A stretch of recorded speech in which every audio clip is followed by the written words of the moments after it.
Hello. Hello, hello, hello. I think I'm audible. I hope I'm audible. It looks like I'm bouncing. Alright. So, how's everybody? It is a very beautiful day. I sat outside for a little bit just soaking up some sunshine because, oh god, I need it. There was a squirrel on the bird feeder. Little bugger. We thought we'd scared it off with the wind, putting wind chimes in the way, but nope, it's figured it out. Oh well, the bird feeder's coming down for the season soon anyway, so it only got to enjoy like the half a suet cake that was left. And now it just gets to miss out for the rest of the season. And we'll just have to figure out how to squirrel-proof the jump, probably in the fall. That's a problem for the future. So, back in Apothecaria, last time we actually just barely got to the advanced level, so we're going to be rolling ailments on there. I believe that the toothache that Bas Bata is dealing with is on that ailments table. So there is a chance, if I draw a card that could correspond to somebody else having a toothache, I might genuinely hop down to one of the lower level tables, where I don't gain reputation, I just gain silver for it. Just because those ingredients are very precious and I really want to be able to get to the depths, because that would unlock all of the areas, and that is an advancement that I don't want to miss out on. Also, for the rest of this season, we've got like 2 weeks remaining. That's 8 potential ailments. And we have 4 points of hive and 3 more points of sun sugar. So quite frankly, I do need to add sweetness to every single potion, like sans 1 maybe. Just in order to, I feel like not let these go to waste. You know what I mean? So we are going to, I think, just hop right into it. We are on the 5th week of summer, the start of the 2nd month. The time of year when it's probably starting to get consistently hot outside. Let's go ahead and get going. So, our first ailment to come up would be a queen. Let's see, a queen in the advanced ailments is not the tooth. The tooth is a 4, so that's what we're looking out for. A queen is called Diver's Fee. Oh, this is the first one we've gotten that has 4 points, 4 elements to deal with. It's pain 1, blood 2, nerves 2, and stomach 2. It says, a common ailment among divers who have come up too quickly. Bubbles of gas form in the blood and play all sorts of havoc with the body. Take your time when diving. Okay, this is also a very real analog to a very real issue that people have. It's the bends. It's basically the bends. Do not come up fast when diving. You gotta go in stages. Like, I have never gone diving, and I've still been, like, informed and educated of that, just because it's like, you hear about it. Alright, so there is no timer on this. We technically have 13. Perhaps this fantasy version is a relatively minor discomfort of sorts. Or the diver didn't come up so fast or from so deep that it caused great problems. So I'm just going to go ahead and note down what we need. This is going to be a long one because this is a lot of stuff to get. Pain 1, we've got blood 2. Oh, I'm going to run out of room. My bonus stuff is going to get run over. Nerves. If I can just type without hitting everything else along the way. And stomach 2. Alright, okay. I'm just going to run these together because space is suddenly at a premium. Alright. What all can we get for these things? Because I've got the feeling we're going to have to go to a couple different locales for this. Some of the easiest stuff that we potentially have is the fact that we've got the animal foraging is -3, basically, in the Glimmerwood. So if anything is in the Glimmerwood that we can use that is an animal reagent specifically, then we're going to have a much better time of this. So, real quick, we've got Mood and Senses, no. Teeth and Bones, Teeth. Mood and Curse. Burn, Boils, Rash. Bones and Skin, Wound and Burn. Wart, Rash, Mood. Mood, Curse, Magic, Senses. Cough and Lungs. Lungs is not part of this. Spirit, Ghoul, Parasite, Sleep. Magic, Curse, Mood, Teeth. This might not help us. Teeth and Pain. Milkstone could help with pain, and it is extremely easy to get in the mountain and the village. We now have a wand, so this is potentially doable. I'm just gonna... It's like more powerful than we technically need, but I might make a quick note of that. Milkstone 2, which is Mountain 1, Village 2. I'm just gonna note those down. It's not going to help us in the forest because it's not an animal reagent, so I might not want to go there for anything. Especially if I can't find anything else that helps. Genuinely not worth going for an innocent suffering. Milkstone is that much easier. Earblood and Stomach, Deep Reed. Okay, this is the first one I've seen with Stomach. Crowcoal, also Stomach. Either way, we're going to have a 4 at our best. Lock or Bog. I am not sure if I'm going to... Okay. If I skip the Milkstone and go to the Bog, I can get Skullcap, as well as Crowcoal.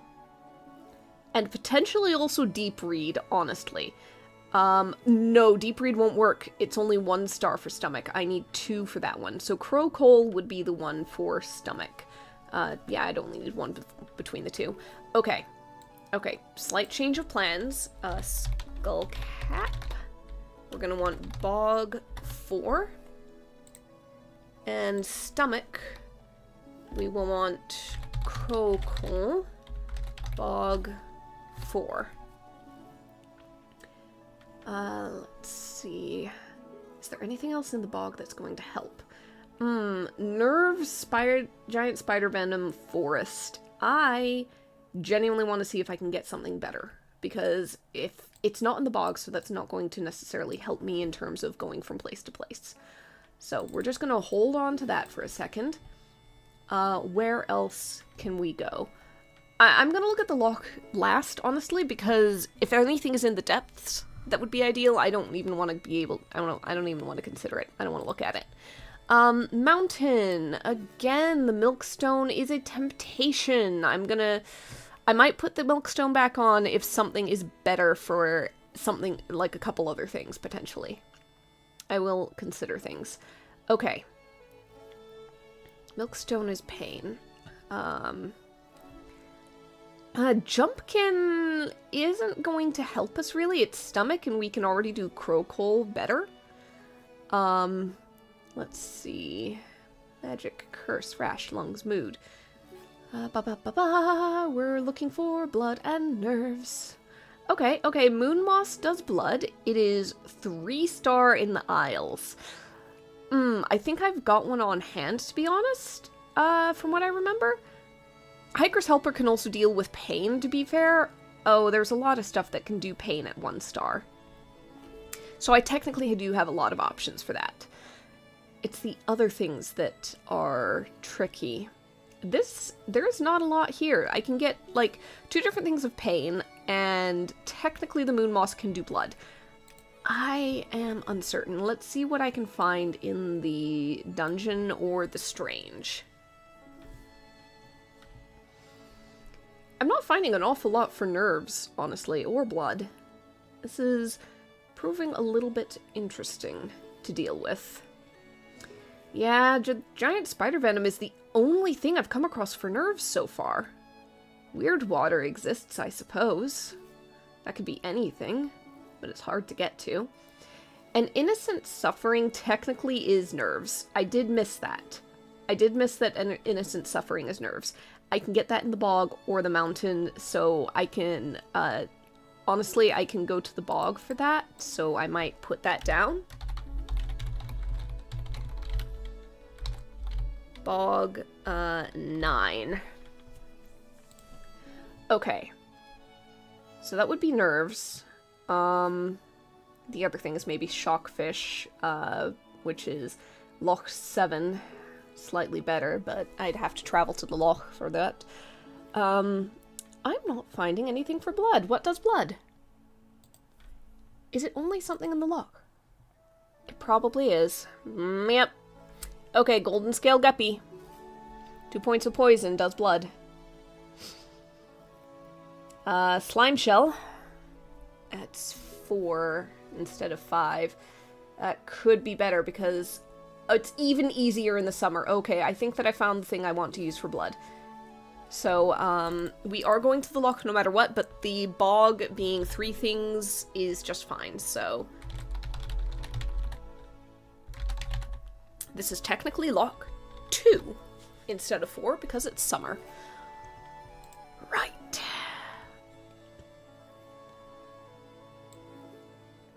It's a little hard to read because it's running down over my bonus section. In fact, I'm just gonna scoot this down because I haven't really used the bonus for a lot. I've just been copying things straight into my on-hand stuff.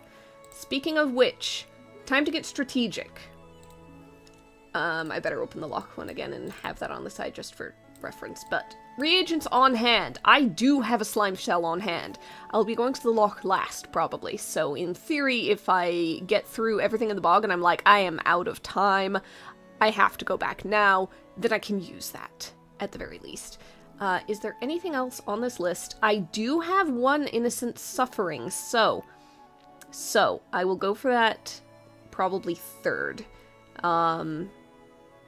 Technically, I do have moon moss as well, but yeah. Okay, no, it's fine. It's fine. We're fine there. I've got a fair amount of stuff, honestly. However, I think that the way to go is look for skullcap and crow coal in the bog, and then make a play for innocent suffering in the bog. And if I can get it in time, maybe go to the loch and try to find the slime shell. If I cannot, or if it's running the risk of, like, losing everything to one of those events, then I can just scoot on home and use stuff that I have on hand. It's going to lower what I have, but it's an option. The other thing here is we need to determine who has it. Clearly, it's somebody who goes diving a lot. I'm not entirely certain that we have a character that is, I guess, conducive to that. Because right now, most of the people of High Rannoch are,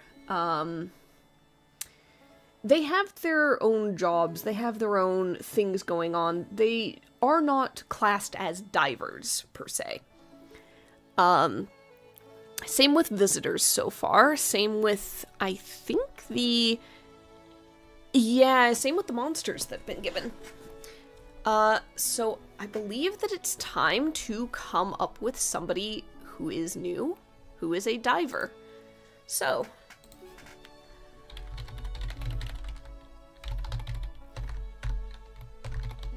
patient with diver's fee. Alright, blank space is made. I'm gonna go ahead and draw a card. It will not be a repeat patient. If I get a spade, I'm gonna have to redraw. Club means a monster. So, here's the interesting question in that case.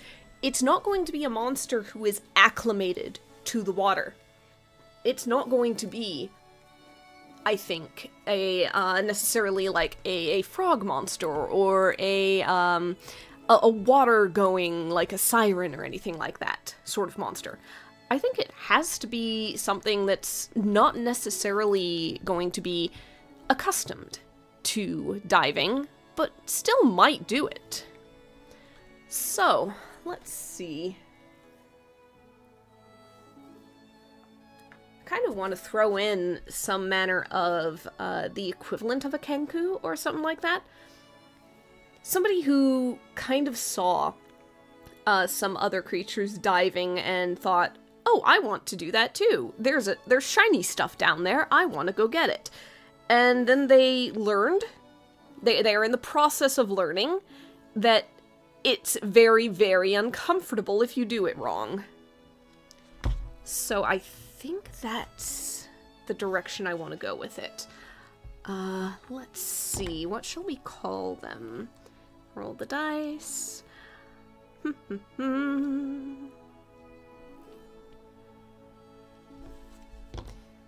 I don't know that Ellis has quite the right tone for it. Let's see what else I can get.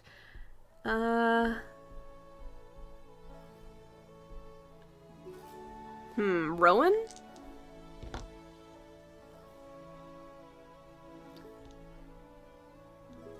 Maybe. Maybe Rowan. So, we've got a little bird person, a little bird folk. Crow sort of shape overall, named Rowan.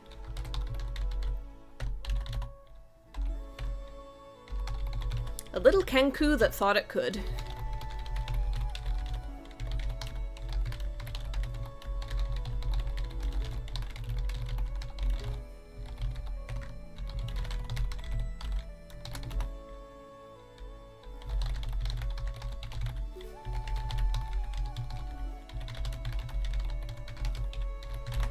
Yeah, Rowan has been doing this for a while, actually. They've been slowly working their way up to greater and greater depths, searching and hunting for treasures, shiny things,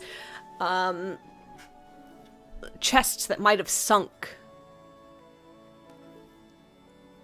And eventually they worked their way up to a point that there was some danger, and at best, honestly, discomfort coming back up.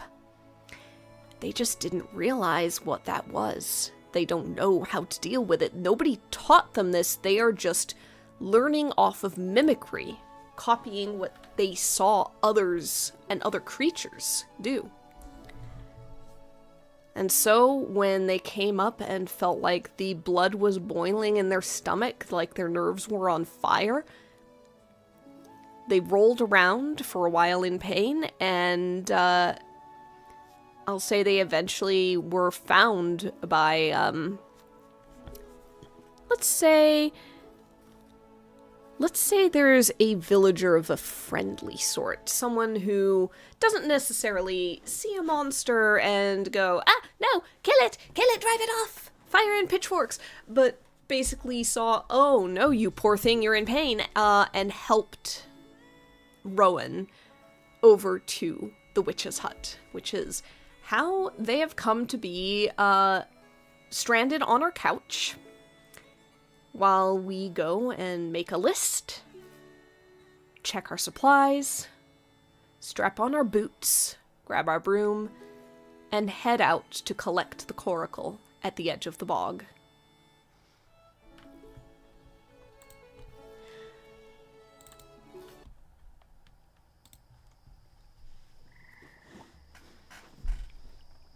It's an overcast day, muggy and hot, especially in the bog where swarms of biting flies and insects congregate over stagnant pools. Solid ground is sparse here. Turf that you can set your foot upon without falling through, spotty and hard to spot. It's better and safer, always, to take the coracle, and then island hop, as it were. Right now, we are in search of crow coal to settle the stomach, skull cap to dull the pain, and if we can find the opportunity to pick up some innocent suffering in an ethical way, then we will take it. Time permitting, it's only a short hop to the loch from here, at least. So, for the... let's go crow coal first. We need 4 in order to get there. We'll get it in at least a couple turns if we don't get it right away. On a king, we have certainly found it right away. We've potentially also found something else. Let's go ahead and see what a king gets us in the blast fire bog. Move that down 1. Alright. You push through a curtain of moss and emerge into the remnants of a wooden palace. Tattered banners hang from the rotten walls, and the ceiling has long since collapsed. In the center of the room stands an elephant-sized stag beetle. It asks your name, and introduces itself as the Crownless King. If you ask, it tells you of the kingdom that once stood here. Every time you get this result, write to the history that the beetle tells you. Long ago, this wasn't a bog, but an extension of the Glimmerwood forest. Trees were plentiful, the hills rose high, and all the people needed was provided by the wood and the loch below.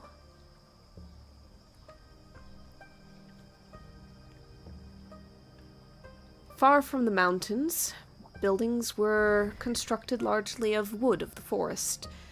Stone was perhaps only barely used for foundations.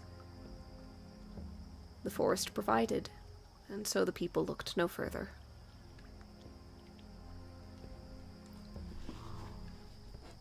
Then it came that, in the reign of the last king, a prophecy was given. The waters of the loch would rise, and it would swallow the wood. Some of the people said that they should flee to the safety and heights of the mountains, the solid stone that water was slow to erode and wash away. Some of these did so. Others insisted, however, on staying. The forest provided, and the forest protected, and they would look for nothing else. The stubborn ones held to their homes and their lands, and decried the others as foolish, trusting to stone and forsaking the forest that had for so long protected and provided for them. And then the waters came, slowly trickling up the streets into the low areas, washing away hills and rotting away foundations. A few more people left for the mountains. Others were stubborn, and they clung on. Not because there was no sense, but because they were too proud to admit ever to being wrong. And as the wood of their walls and homes and stores rotted and fell down around them, and the land sunk down into a bog, they cut trees to try to rebuild as it went. And the more they cut, the more they dug, the more the water seeped in. Until, when the floods receded, much of the water stayed behind, transforming the land from forest to bog. In the end, only the king remained, staying until he too rotted away. And then the beetles came to the place. And they made it their own home. Until now, the Crownless King, the greatest of them, rules over them and keeps the history and the myths that were passed down about those who built this land and then destroyed it.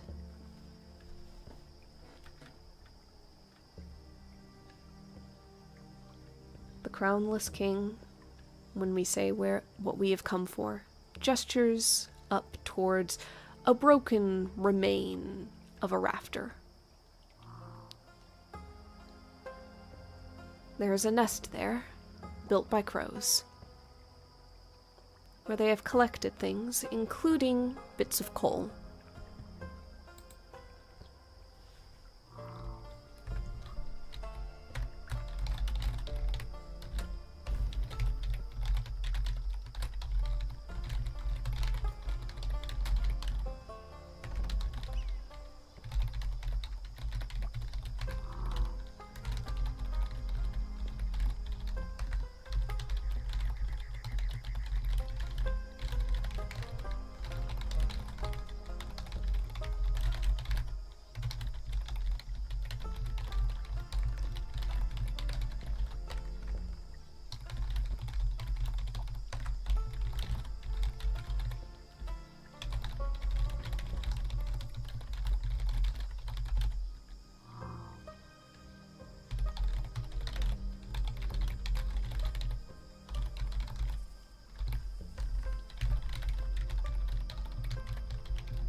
Alright.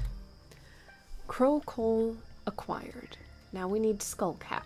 Again, it is a 4, and we have certainly found it on an 8. After cresting a small hillock in the swamp, you are greeted with the amazing sight of a blast fire barrage. Dozens of small gas bubbles exploding in multicolored gouts of flame. If you have a wand, which we do, you may catch some of the blast fire for use as a decoration or to sell for 25 silver. I like the idea of Viola catching a bit of colored blast fire into a bottle to keep, and then hanging it up in the house. What color shall the blast fire be? Let's see, it's multicolored gouts of flame, so technically we could interpret that as a bit of flame that shifts colors, kind of an RBG, one of those hue sliders that goes back and forth. Maybe it shifts within a range, maybe it's a full rainbow or spectrum. It could also just be a singular color that is captured. I will take any input that makes sense. But otherwise, just broadly speaking, colorful bit of bog fire.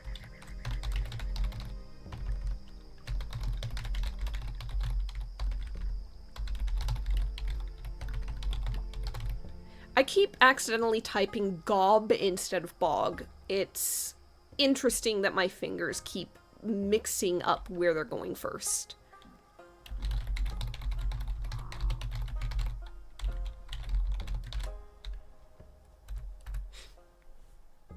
Alright, that gets a skull cap.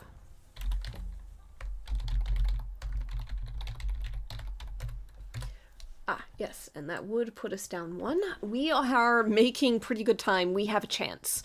Alright, so we're going to look for innocent suffering, and I'm just going to read the text on this because it's fun.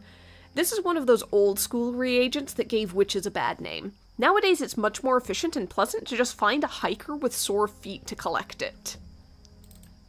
So, we are taking away the suffering of an innocent, but that doesn't mean we have to cause the suffering. We are looking for a 9 or better in the bog. Let's see how lucky... Ooh, very. Okay. That is actually the Crownless King again. You know what? We pause, we think about it. And then we head back to see if any of the Crownless King's subjects are innocents who are currently suffering something. We come across some that some beetles that maybe have they're innocents. They're innocents. They're just little guys. They've eaten some things they maybe shouldn't have, which is a lot for a beetle. It's a lot to ask, but we are able to collect just enough innocent suffering from them to satisfy the needs of the potion.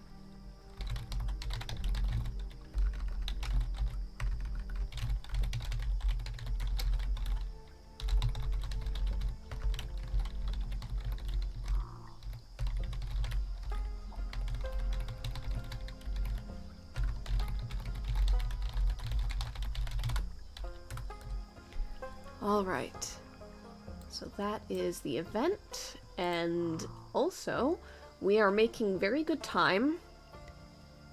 I think that it's time to go ahead and head to the lock and try to find a slime shell. If we find gulls, you know what? No, I am going to make sure that this goes well. I'm going to make sure of it. We're going to go to the village. That takes a jot. At the village, we can spend 10 silver to hire an adventurer at the Copper Fox Tavern. They can be used to negate one event of our choosing, which means if those stupid gull drakes dive bomb us, we will have the help of this adventurer to drive them off. So, who shall we hire? There's been a few adventurers we've met or come across along the way. Let's see. There's been a few. Where's my list? I think I had them in, like, visitors and passersby. Oh, unless I... No, I don't think I have them there. Where did I put them? I wonder if I didn't put them in my NPC list. I might just have them in my, like, journal summaries. You know what? Let's go. Let's go. It might have been a while ago. Yeah, it was, because it was before the first tongue stung. Ran into a party of adventurers that went into the Hero's Hollow. So there was Fayette, Rados, and Josephine. There's also potentially Nigel. We have not run across Nigel in a while. Since he got the frights and had to be cured of that. You know what?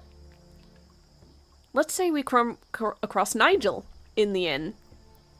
He's not really got much going on right now. He's ever since he got the frights and got cured of it, he's been a little hesitant to go back into the Hero's Hollow, but he really, really wants to be an adventurer, and so this has become a little bit of a depressing loop of wanting to go, but being a little bit too cautious now, where he wasn't before. So we're going to hire Nigel for 10 silver to accompany us to the loch, and to take care of any problems that might come up as we are trying to find a little bit of slime shell.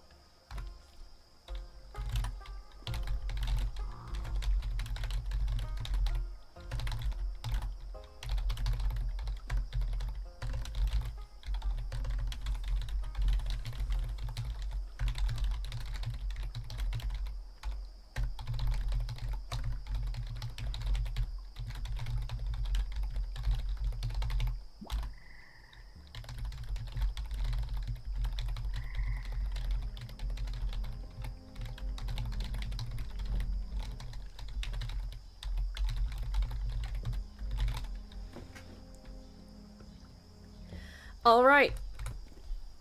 With that, off to the loch.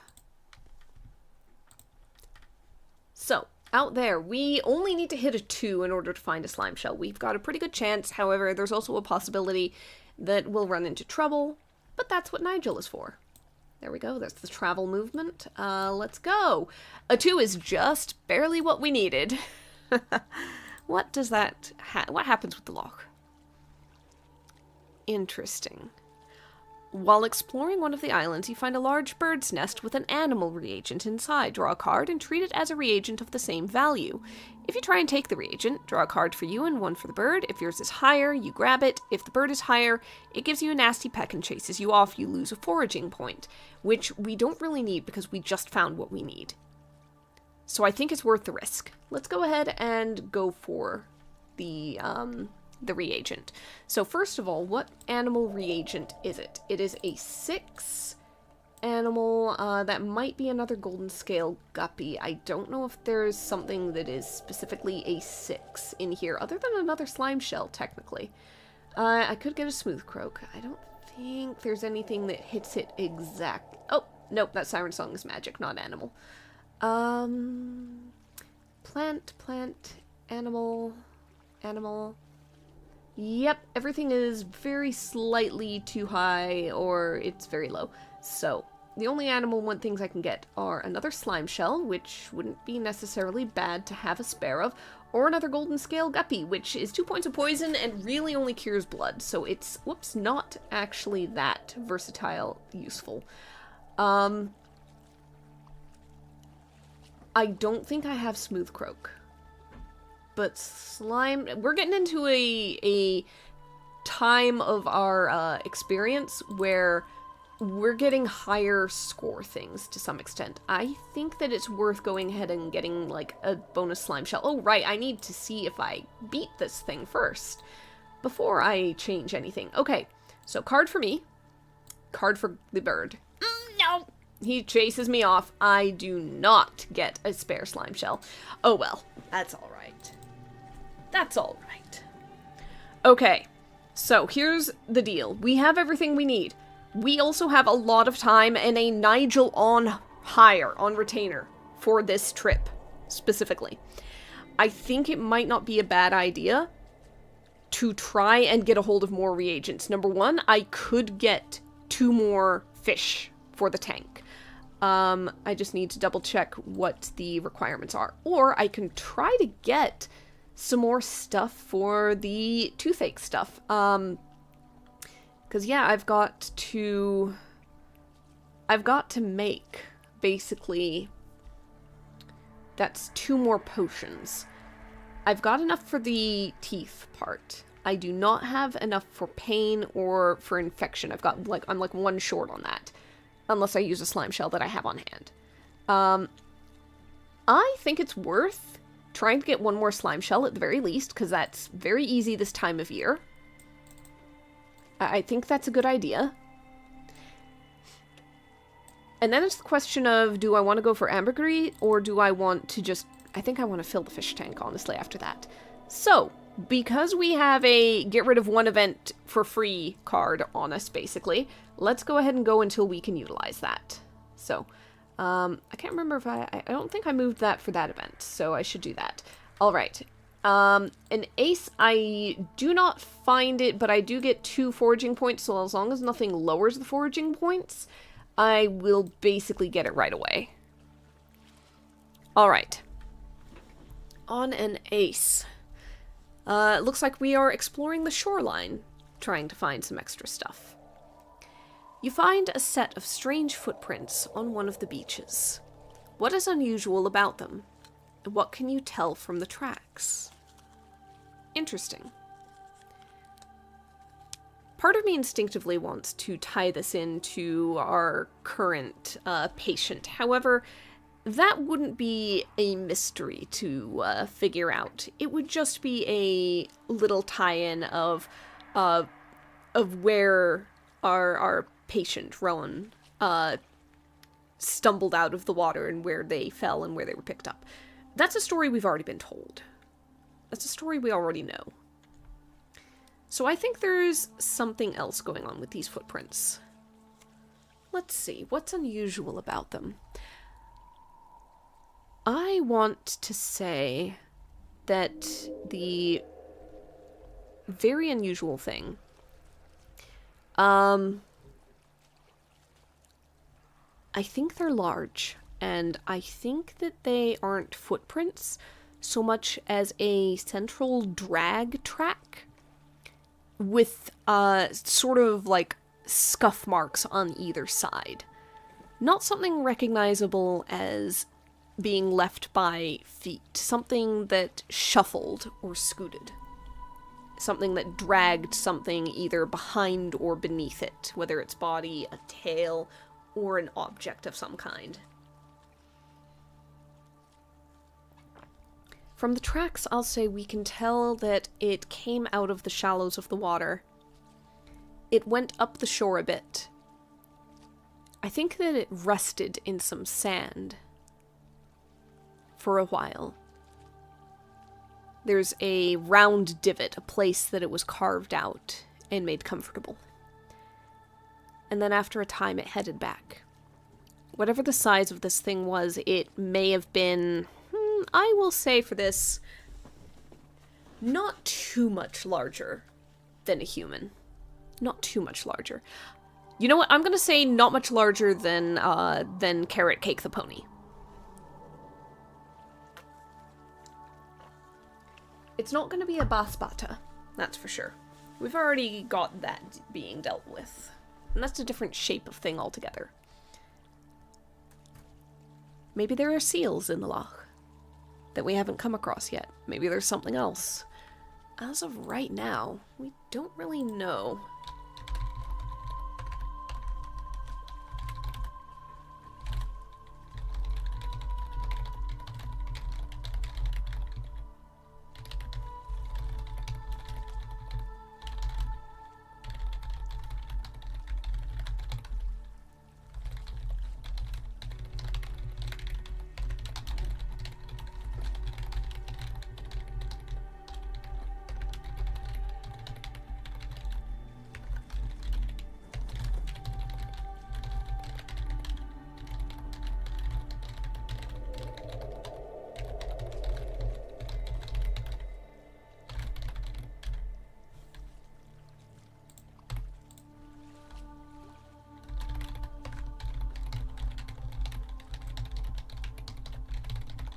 Okay. So, I believe that we do have to draw one more event in order to make use of the foraging point. So let's just go ahead and do that. A king. Aha! Bas Bata rises from the depths, crimson scales glistening in the sunlight. It has a shattered tooth. So in the meantime, we need to escape, which decreases the timer by 1. You know what? Screw it. I've got 1 brewed potion. I'm just gonna say that I am going to I escape by basically making that illusory fish with the potion inside of it, flinging it away, so Bas Bata goes for that instead because it's worked before, and then grabbing on to the broom and scooting Nigel along with us. So, is this game on Steam? Actually, it is not. It's a itch, I believe in itch.io is where I found it. It's a solo RPG called Apothecaria. Basically, I have a PDF open on my other screen, and I am cross-referencing things while I draw cards to determine what happens, and then I get to make stuff up and tell the story. So, I take some suggestions at various points. People in the chat have, had me buy a hat in the past, among other things. Oh, right, they made me buy that bookshelf last time with the mystery book. I've got to remember that during my downtime. But yeah, it is basically meant to be a solo journaling experience. I'm just turning it into a stream for the heck of it, and for collaboration's sake, because sometimes that makes it more interesting. Because I certainly would not have thought of that bookshelf idea on my own. That was a contribution. As for the visual stuff, I made all of this. This is just a Roll20 game that I made just for myself, so that I can use the notes function. And then I made myself a landing page with little tokens that I can move for keeping track of various things very easily. So, it took a little bit more work. It's definitely not a everything is pre-made and done for you sort of game. But you can get creative with it. Yeah, thank you. Yeah. I did not manage to make trackers for absolutely everything, but I think I got the most important stuff. Right now, however, we've got the toothache dealt with to 1 more point. Let's see, 3 out of 5. And I believe that also got us just 1 more slime shell. So, we're going to be set for that. Save changes. Okay, so here's the risk. Here's the thing. We could try to go for the ambergris. The thing is, in order to get a 13 for the lock, we need to get another king, and we're already 3 kings down just on this set of draws. Our odds are extremely low, aside from foraging points, and we do not have time for that. So, I'm going to say we are not going to be getting more ingredients for Bas Bata's toothache on this particular run while trying to cure things. The best I can do is try to get another fish for the tank. I believe the tank can hold 3. Let me double check exactly what the limits are on that. Let's see. Oh, 2 fish. You can choose 2 fish of foraging value 8 or lower to keep here. Yeah, genuinely, I think that mechanically you're supposed to just pick things and not go searching for them. I'm doing things the hard way and making myself go search for them, I believe. So, let's see what fish we can grab hold of. We've already got a shock fish, and we can always have that fluid on hand. I wonder... Dentist crab is very useful for a lot of things, honestly. It might not be bad to have. Otherwise, I was considering the shadow shark. Shadow shark... Yeah, only does a few things, but it is 2 stars at pain. Dentist crab also 2. It's got 3 more... It's got 4 things it can do overall. I wonder if that might be the way to go. Because I really don't want... The golden scale guppy is fine, but it really only cures blood, and it also adds poison, so... Okay. Shadow Shark or Dentist Crab? I am leaning towards Dentist Crab. That is Loch 8, so I do need to get an 8 to get there. But there's a possibility. Let me clear my foraging points, because I am going for a new thing. Let's try and get the Dentist Crab. In the little bit of time we have remaining, we've only got 2 attempts, really, before I've got to scoot back home. However, we do have a Nigel. We have not used that, so if the event is timely... that is a Dentist Crab. If the event is going to take something, or be something we don't want to deal with, then I'm going to negate it with Nigel. Okay. Actually, this one's worth having. This is, once again, our siren friend. Oh, what did we name her? Was that Seraphina? Let me see. That is Seraphina the Siren. She is, once again, practicing on the rocks. Once again, we are powerless against the compulsion to go and give a listen, check it out. She's getting pretty good. And once again, she looks over and goes... Oh, I thought it was alone. I didn't realize anybody was out here. I am so sorry. Here, let me make something up to you. And she will catch a fish of our choice, it says. So, technically we've gotten the Dentist Crab for the fish tank. Catch a fish of your choice to make amends. Yeah, it's not draw a card and get it to value, it's of choice. Oh, okay. Which means potentially we're just putting it in our on-hand stuff. Or we're sending it to the Museum of Magic. We could do that.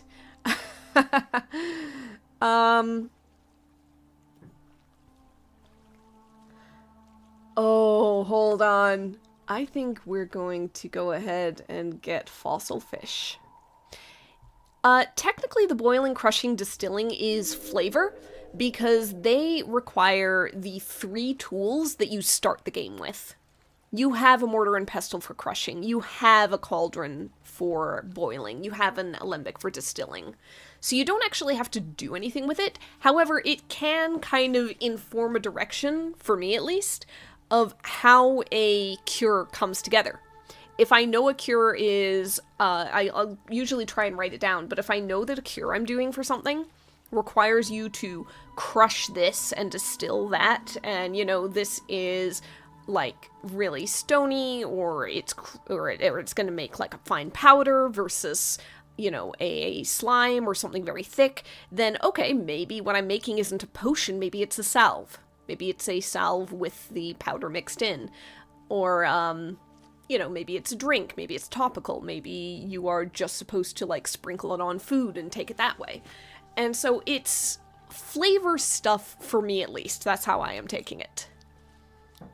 In other words, I think a fossil fish counts as a fish. Fish is in the name.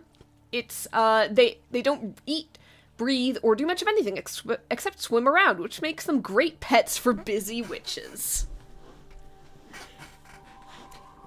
Basically, yeah. There are mechanics, but the mechanics are based around having enough time to find the ingredients you're looking for and cure people in, before their ailments either have a consequence or you just kind of come off as, oh, you took so long on that, you just don't care. And ruins your reputation. However, I'm gonna go ahead and slap a fossil fish on hand because I am going to take full advantage of Seraphina being apologetic and helpful. And fossil fish requires a 12 to get on the loch. And if I ever need a 3-star time or magic cure, I want that on hand because that is a lot to deal with. So I'm gonna take it. In other stuff, I'm gonna go ahead and put a dentist crab in a fish tank. So tank number 1 is now fully stocked. I've got shockfish and dentist crabs. So all of these ingredients are now going to be completely on hand. I do not need to go hunting for them anymore. Which, Probably would have been nice, you know, earlier in the game when I would needed all the ingredients for the toothache.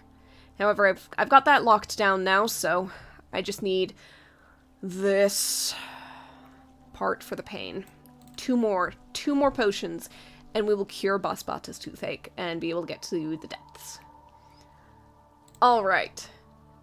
Now, I think that we've tempted fate enough. Nigel didn't really have to do much, but that's okay. I felt better for having the backup, just in case. Gonna head back with plenty of time to spare. So, let's see. We had to, for Diver's Fee. Let's see. The innocent suffering is added raw basically as is.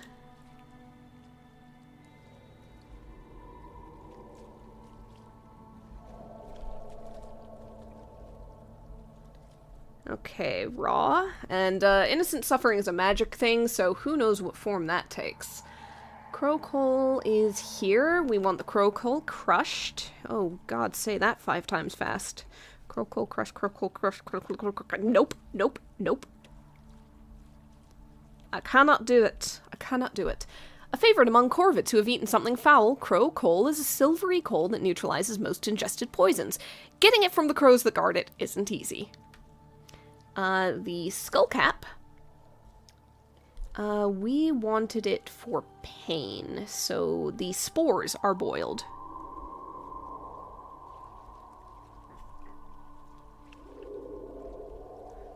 So we've got a liquid in here. These morbid little mushrooms look almost exactly like shrunken human skulls. When they spore, the jaw breaks open and releases the cloud like a cough. I read the developer's notes version, and they made a great note about the person they were working with for art.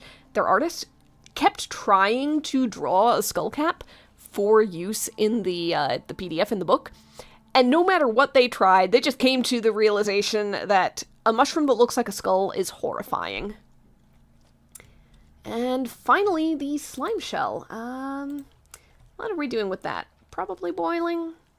I can never remember. Oh, nope, raw. Slime shell. Slime is raw. Yep. Found in shallow waters and rock pools, these fist-sized clams produce a handy slime that kills parasites and fights infection, keeping the frail mollusks safe and sound. Alright. So with that, we've got slime, we've got some boiled spores, we've got crushed up silvery coal, and we've got whatever the hell kind of form an innocent suffering takes when collected by a witch's magic. There we go. Huh. You know, given that this is a problem in the stomach and everything, I think that unfortunately for our poor little corvid friend, this is gonna have to be drunk or swallowed. This is going down the hatch, and it's probably not going to be pleasant, but it is going to fix their problem at the very least. And really, that's all that that is important in this case. That's all Rowan needs. So the Diver's Fee cure.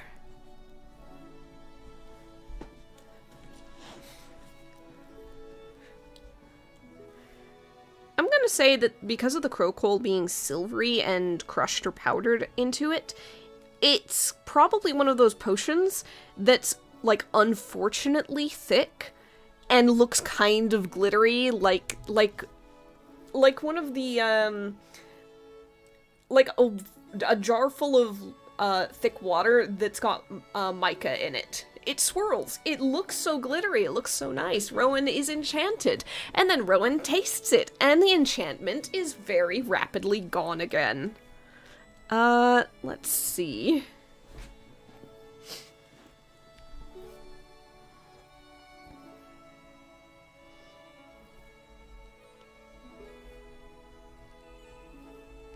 I'm gonna call that the Pearl Potion. There we go.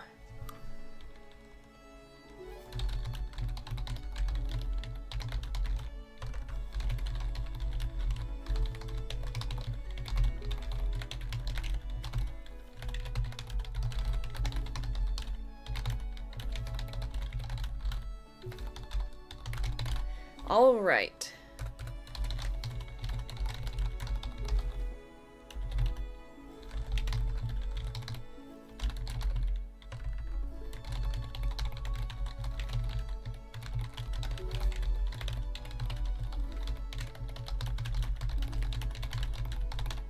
Citizen Sleeper games. I am not familiar with them, actually. There we go.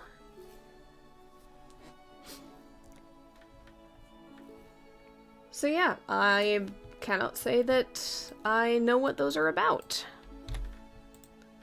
Don't think I've even heard the name. Let's look that up real quick. Citizen Sleeper games. What is that all about? Role-playing video game. Let's see. It looks like it's techie space-based, just from the images. So yeah, probably not something that would be on my radar in that case. I tend to be a lot more magic fantasy. Huh.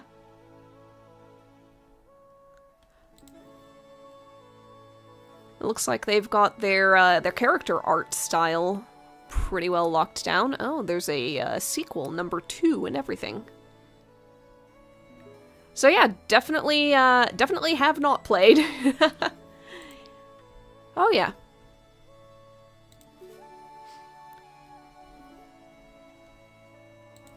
The art looks really well done.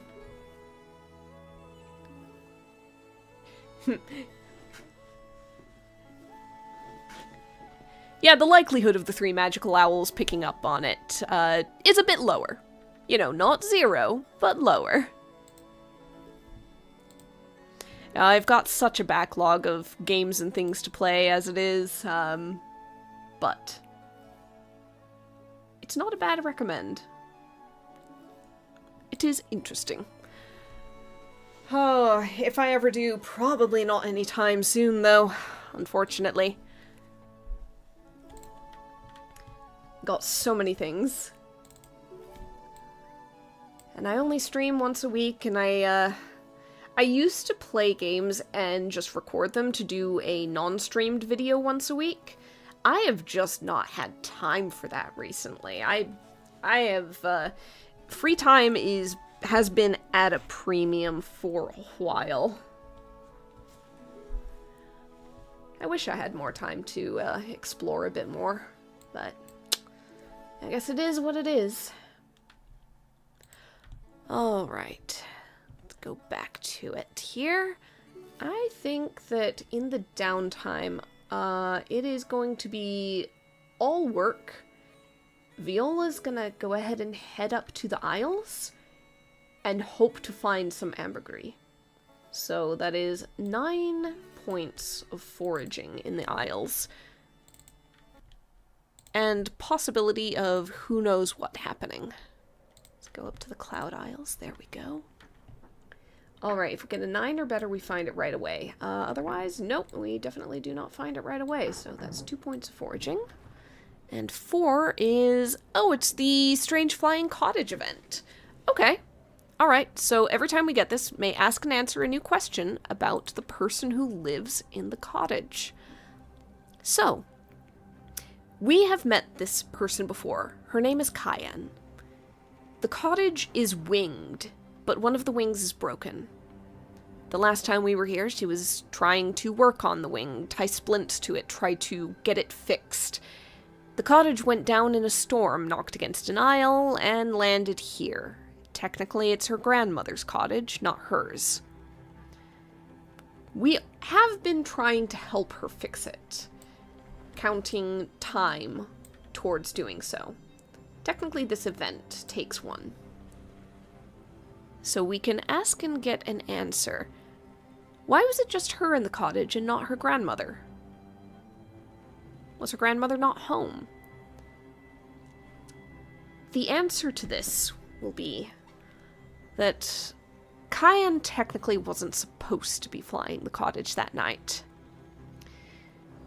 Her grandmother had told her to keep it, to stay put, while she was, I'll say, at a house nearby. Maybe her grandmother is a bit of a witch as well, and flies around usually trying to help people where she goes. She was out, and she was going to be out for the night. The storm was kind of coming in, and she told Cayenne not to go flying. Cayenne had her own reasons for going, however. I will say that she was in that sort of rebellious phase. She thought she could do it. She swore she could do it. They needed something up on the Isles in order to effect a cure quickly. They just didn't have it on hand. The grandmother said she would try to make do without. Cayenne thought that it would be better if she went and tried. Unfortunately, this has resulted in the house getting broken. And with Cayenne being stranded. So, I'm gonna go ahead and have us stay for one more jot, just to help fix the cottage just a little bit more. Now, 3 out of 7. However, we are still going to continue to try to find ambergris. So, continuing on with that. A 7 is just not enough. Alright, 2 more foraging points. I don't know that we're getting ambergris this time. What does a 7 happen? What happens with a 7? Oh! It's another stranded sailor! We've found one of these before. Alright. Okay. Flying past one of the larger and more forested islands, you spy some rocks spelling out, "Help." As soon as you land, a sailor comes rushing out of the bushes. They look and smell like they've been here for weeks. How many sailors are in these islands? We've already found one a little bit ago, like a couple weeks ago. How did they end up here? Do you rescue them? Gain 5 silver if you do. I think that we're going to go ahead and rescue them. Oh, alright, so our last guy was accidentally marooned, basically fell off in a storm. That was Orion the Air Sailor. We now have a new one. So, I'm going to, Orion we rescued, and he has gone off to travel, but we might come across him again, just not in this case.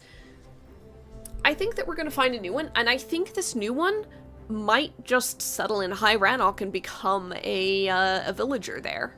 Might become a repeat NPC. Because I think that it's good to expand that potential pool, that potential list. So, let's see what this guy is up to. Gotta give him a name. I've got my list. Matthew! It is so simple and so straightforward. His name is Matthew. Alright. Matthew.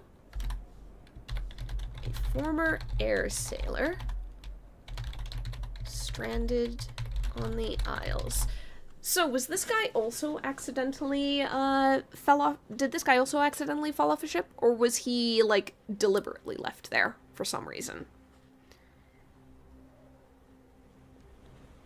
Perhaps he was deliberately left for some reason. He got marooned.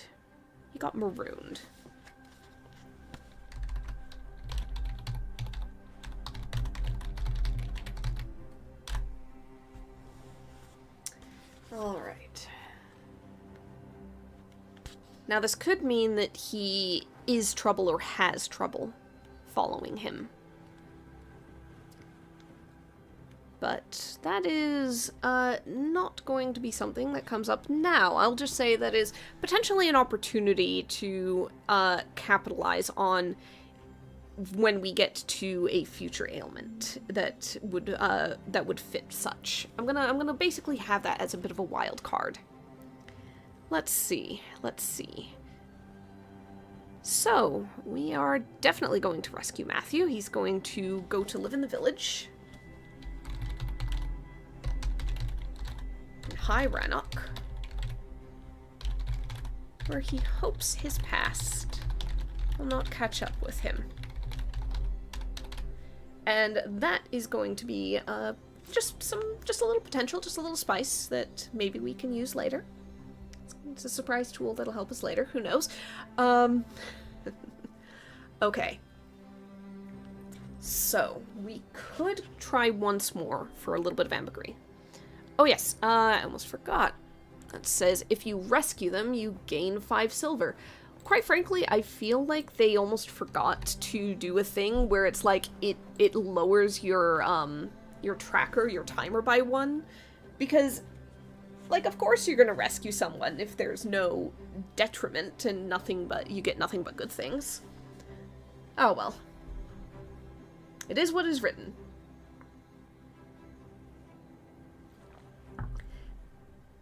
Do you know why I think that I forgot to get paid or reputation for that potion that I made? I did. And I also forgot to put honey in it, so... I need to remember the sweetener. I need to remember I've got so much sweetener and can get so much extra silver for these things. Oh, boy. Okay. I'm gonna finish this downtime, and then hopefully I'm going to remember that, because... God.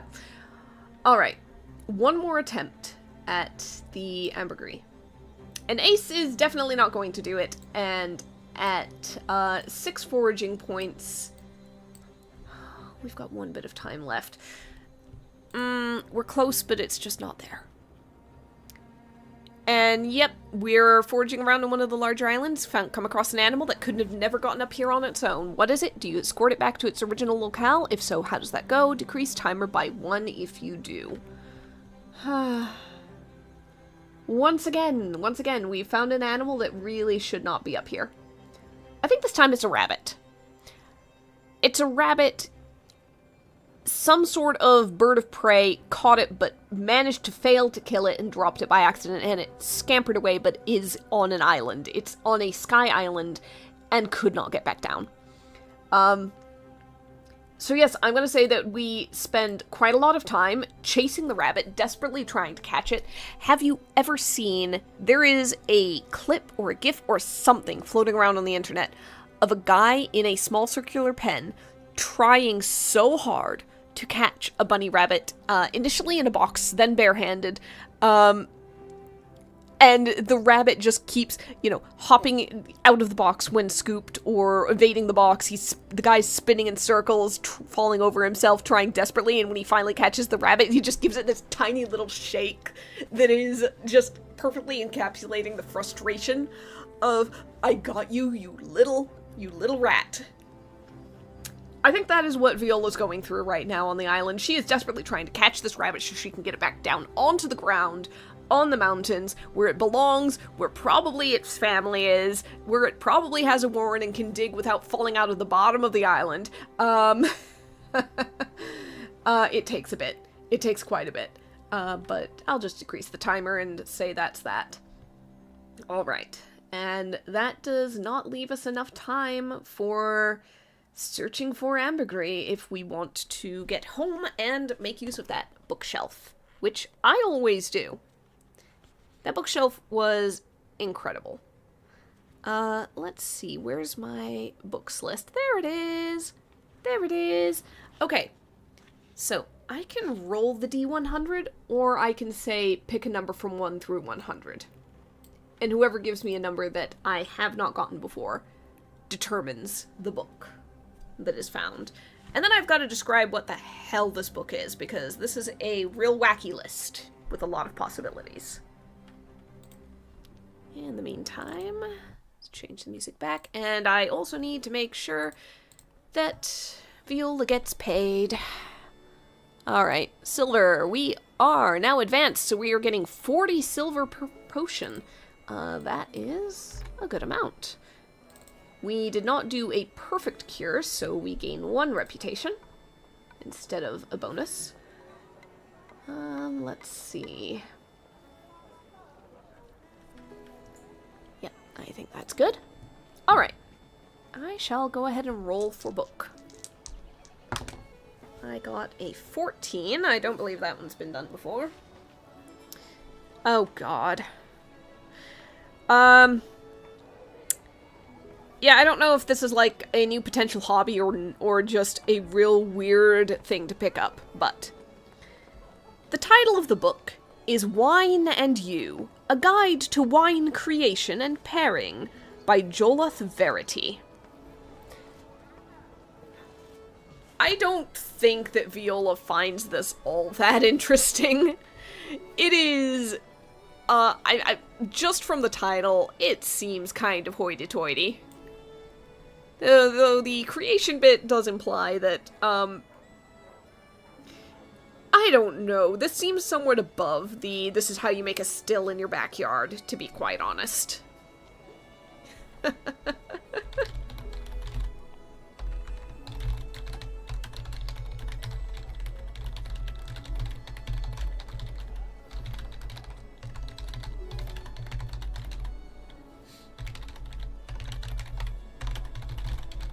I need to type everything that just occurred in quick notes for quick memory, because Matthew is something I'm going to have to reference in the future. I've already got him at the top with the NPCs list, but I might need to remember the stuff I said for Cayenne's Cottage.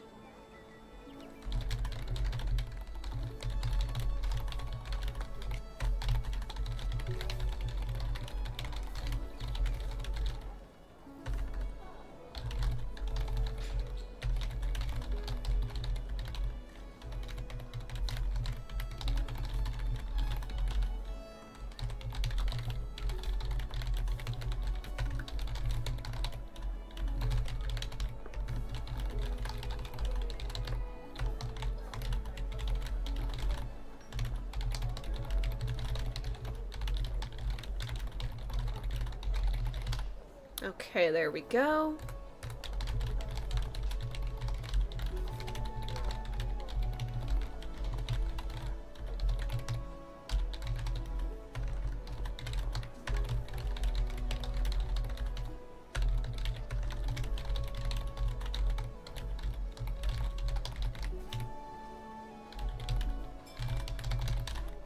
There we go, okay. And finally,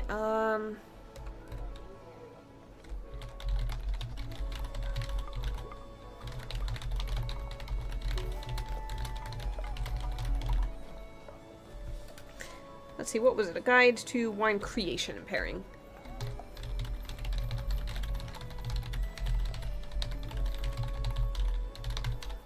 Alright. The bookshelf has given us another lost manuscript, and quite frankly, this one could probably stay lost. And, the world will not be the worse off for it. So, we've taken care of what we can in our downtime. We have gotten our payment and reputation up from the potion made last. We move on to the next week. Week 6 of summer.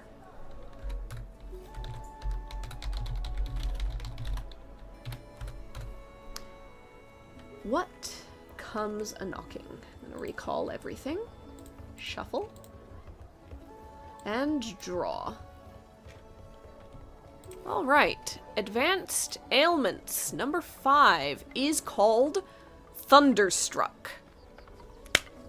Sometimes the gods get angry at certain people. Other times they were foolish enough to wear plate mail in a thunderstorm atop a mountain.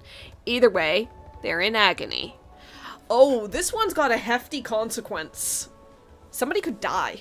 Oh no. Alright, okay. Okay. This has a timer of 6. Technically, with Virgil, our familiar mink, scouting ahead, we've got a timer of 8, effectively. Because +2. We have to deal with pain 2, nerves 2, and burn 2. Alright.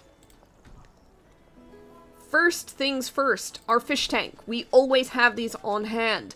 Nerves and pain, we can just take care of that flat out. There is no limit to... I don't think there's a limit to the fish tank. I think that you just... when it says you have it on hand, you just have it on hand. I'm gonna double check that.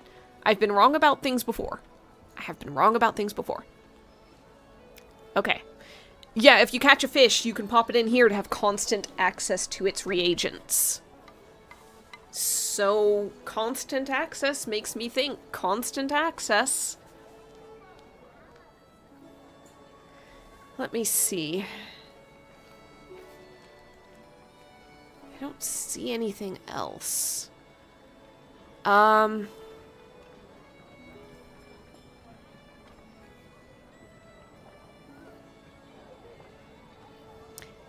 Yeah, free access. Free access to them is how it's phrased on the big 500 silver ones. Fish tank is a little weird because it's the same. It's almost the same as paddock. And I know garden plot is once per season. At the end of the season, you get it. But fish tank says constant access. Alright, I am going to go ahead and take that interpretation literally. I am going to just say that, yeah, I've got constant access. That's what it says. So, I have nerves and pain locked down. I can basically collect 2 units of shock fluid to boil for this thing. In which case, I really only need burn. I need 2 points of burn from somewhere. Okay, this is immediately becoming very, very doable because of what I put in the fish tank, thank goodness. Alright. What can I find? Glimmerwood Grove. Is there something that does burn? Foot fungus. Must I? Must I? Ooh, I don't like that. I'm gonna keep looking. Surgeon Sap. Technically, adds a point of sweet, added raw for wound and burn. Okay, I want to see if I can do this perfectly, because technically, I've got nerves and pain, both from the same reagent, like, item. But I need both of them. If I can find something that does burn and burn alone, then I can get an extra reputation for doing it perfect. I don't know if it's possible, though.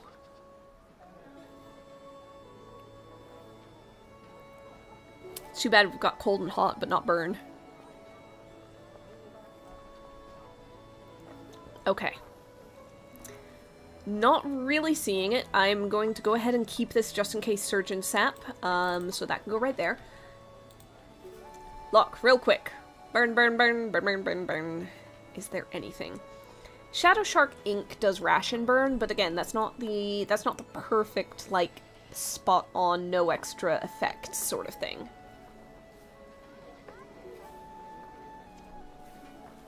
It does not look like it so far. We just might not be so lucky, you know? Let's see. Moonbreaker Mountain. Moon Lotus does a whole bunch of stuff. That's not going to help me. Moon Lotus is going to be very easy to find, though, in the Isles. Like, genuinely could be easier than the Surgeon Sap, though only by 1. So, I'll consider it. I only really need 1 thing.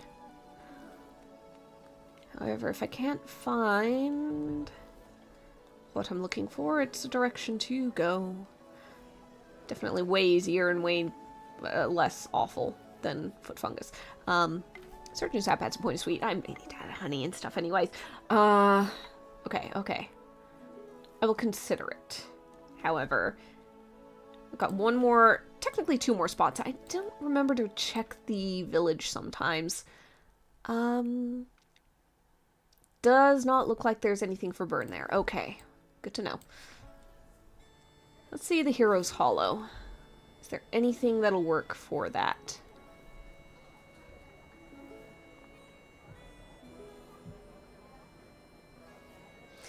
Yeah, I'm not thinking that there's anything for burn and burn alone.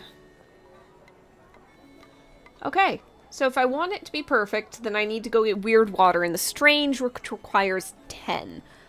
Technically, I can get that in 5 turns. It's just there's a possibility of the Strange going weird on me and maybe taking more time. That being said, I am highly tempted to just try and go for it.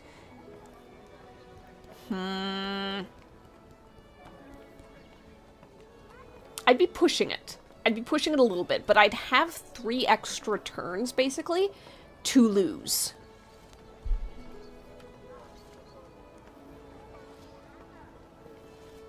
You know, versus just going to the bog with, you know, 3 points for Surgeon Sap, or the Isles for 2 points in Moon Lotus.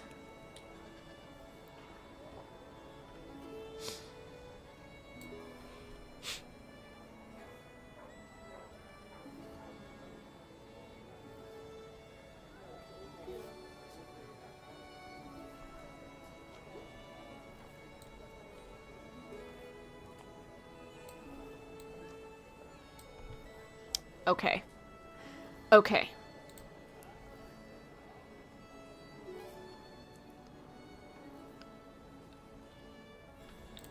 I am so torn between the risk and the reward here.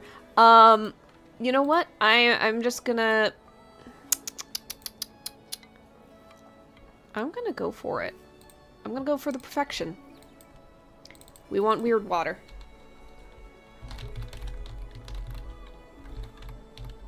Strange 10. Water can be added raw for a tag of your choice. Alright.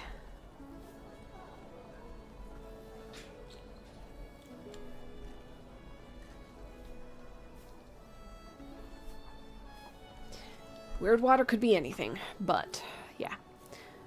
So with that, we are heading down to the dungeon and through a portal into the strange.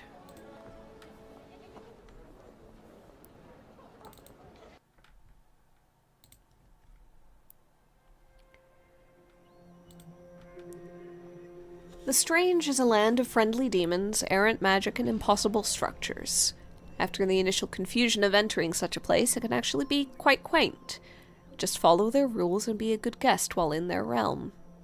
Be careful what you eat. Demons here like to play pranks on unassuming mortals. So. Ah, I did forget one thing. Who is afflicted by Thunderstruck? We didn't determine the identity of our patient. Let's see. On a diamond. It is an adventurer. That makes a certain amount of sense. Who else would be wearing plate mail on a mountaintop in a thunderstorm, potentially cussing off the gods at the same time? So, we have an adventurer. Has been thunderstruck.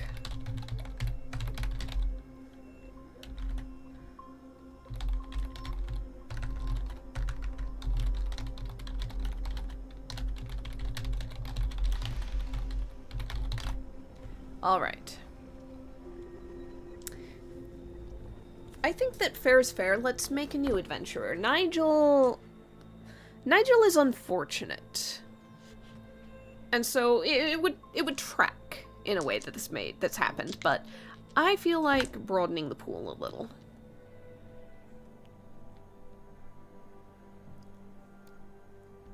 Oh, I think I've already got a Garrett. That's our High Reeve, so let's go to roll again.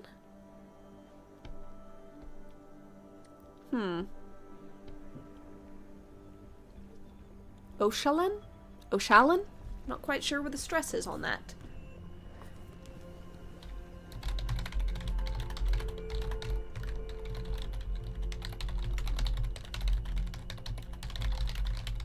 Okay. We have Oshallan. If we can save her, she will stick around town. So, I think that we can have her as a repeat NPC at that point. We're looking for raw weird water there. We are just using from our fish tank. Let's see, where is my fish tank? Shockfish fluid. Boiled.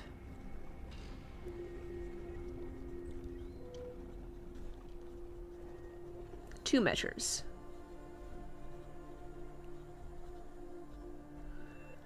There we go. No, wait, I think that I only need one measure. Because it does both things. It's not, you know, treat one way and treat one the other way. It's just one. Okay, okay. So it's basically pulling double duty. Right. Weird water, the strange. Let's do this thing. I need to get my exploration up. There it is. Okay. We need to reach 10. We are technically starting at 0, but I'll gain 2 on this first pull if I fail on it. Oh, I don't even need it. A jack is 11! A jack is 11. Oh, we find the weird water right away. Alright, we also find an event. You wander through some chain link curtains and find yourself in some sort of arena. The crowd goes wild, and a gate slams shut behind you. Describe your opponent. What is the contest? An epic fight? A game of tail tag, chess, or something stranger? How does it go? Alright, what's something we can play with the cards to determine who wins?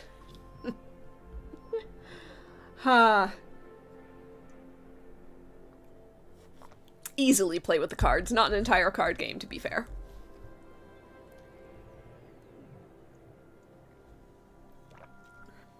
Okay. You know what, let's say that it is literally a game of cards. But the cards are enormous. It is a game of risk and reward. The opponent is an imp. Giggling potentially has paid off the shuffler to palm some cards on top that are beneficial. The game is structured such that I get a card, the imp gets a card. And then there is a middle card, a goal card, that is basically face down in the center. Though I cannot replicate that right now. You get one chance to trade your card for something else. And then whoever, when you're satisfied with that, the center card is turned over. Whoever comes the closest to the center card, numerically, wins. So, here's Viola's, here's the imps. They are very close to each other, which basically means if the center card pulls high, then it goes to the imp. If it pulls low, it goes to Viola. They are almost honestly smack dab in the middle if the cards are a range of 1 to 13, to be honest. Like, it very slightly favors Viola. Very slightly. I'm going to keep Viola there, but I'm going to say the imp pulls a new card to replace. So it is now more of a gap. And they actually went higher, so it's now not favoring Viola, not favoring the imp at all. So, center card is flipped. And an 8 would have won the imp everything, but the imp got scared and nervous. Viola wins. There is no prize money. It's just a bragging rights thing, and I'm gonna say that, unfortunately, because she won, Viola is now stuck there for a few more rounds until she loses and gets to leave. It does not take time, it's not part of the result, but on the way out, you know what? I'm gonna say the weird water is, the vial of weird water is the prize. So, weird water obtained. Quite frankly, with a thunderstruck guy to deal with, I'm not even going to take the risk of, like, counting down any more time. I'm just going to head straight home. Straight hecking home. We have so much time left over, it does not matter. We're going to brew up that potion, boil the shockfish fluid, and add in the weird water once it's off the heat. Completely raw. It seems like it would be very liquid. It seems like it would be a little bit fishy and somewhat indescribable in taste. You know what? I am going to add, there we go, copy that. I'm going to add a point of honey from the hive as sweetener. So that is 1 point of sweet. It's going to get us 4 extra silver, so we'd be getting 44 from it.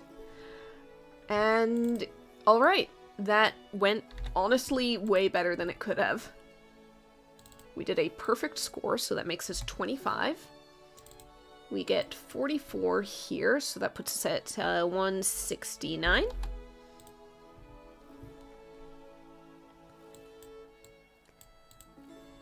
Alright. And with that, Oshalan is fed this potion. Oh gosh, what would he even call it? For Thunderstruck, I'm gonna call it groundwater. Look, you get to the strange from a portal underground, don't worry about it beyond that. The fact that it's shockfish fluid to deal with a zappy zap also. Like, there is a tingliness to this that would be really weird to deal with. Maybe boiling helps to negate that a little bit. I don't know. Yeah, here you got an electric shock. Let me deal it with...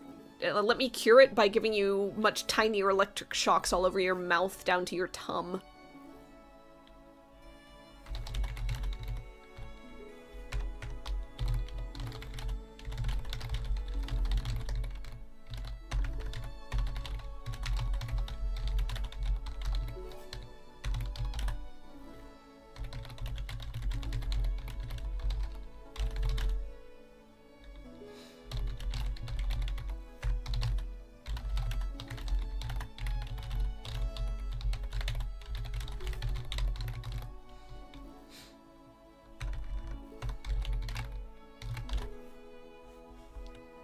There we go. Alright, that one was a very short one. So, our downtime for that week, we're going for the goddamn ambergris. I don't even know what at this point. Technically I could try for giant spider venom in the dungeon. I don't think it's any easier in the summer, to be honest. It's not. Though, it is easier in the forest now that I'm thinking about it because of my raven friend there. Oh, what am I doing? I should go to the forest. It's only 6 to gather there. Shouldn't have closed that. Get that back open. It's technically only 6 there because it's an animal reagent, and I've got a friend. So, yeah, okay. We're going to the Glimmerwood.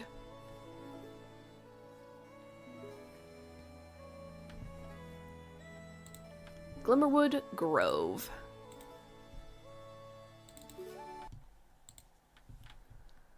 And we're going to spend a little bit of time trying to find some giant spiders that we can trick into a milking of venom. We've got the sacks for collecting it, the empty bladders that they can bite into, hidden inside of some food that would be tempting. Let's go hunting. On a 9, we have most certainly found our first batch of giant spiders. In the meantime, let's see.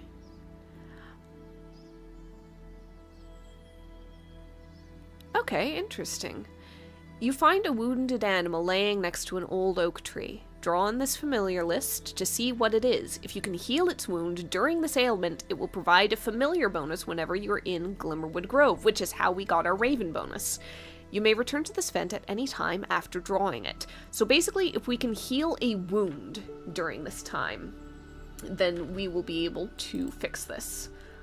So, I'm gonna go ahead and edit. We have found the giant spider venom in so doing. At least one jot of it. Save changes. Now I want to see if I can do a wound. Usually that's surgeon sap, especially in the Glimmerwood. If I recall correctly, that is either the only one or it's the most convenient one. Yeah, Surgeon Sap is Forest 8. Bog 3 if I go to the bog. That's maybe a good way to go about it. Yeah, I think that's gonna be the best bet.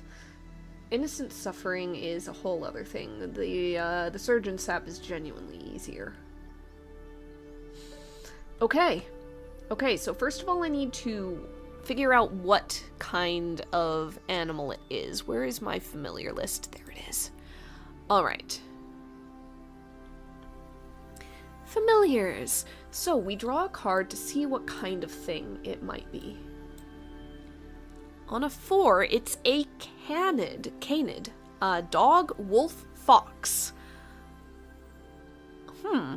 I like the idea of a fox, but honestly, in some ways, I think it's best to just go ahead and find the familiar skill as well by drawing that, and then you can kind of go, okay, what makes sense size-wise for this? Personality-wise, anything like that.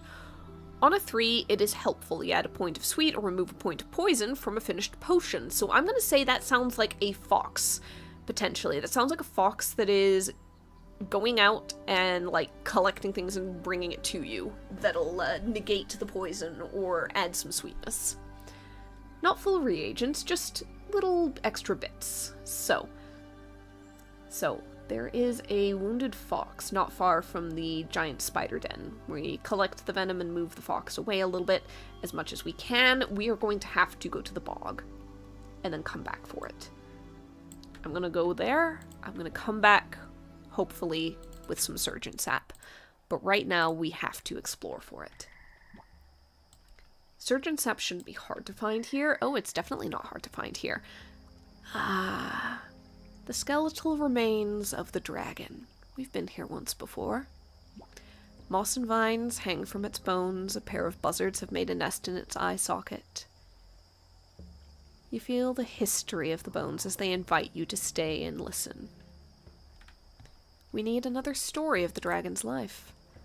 Last time, it was how the dragon once engaged in trade with an adventurer instead of combat.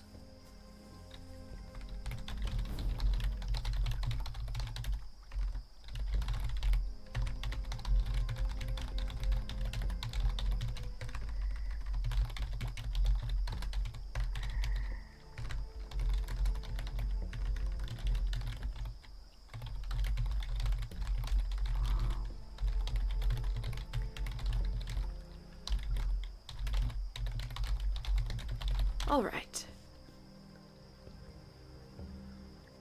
This time, instead of telling of an unexpected, like,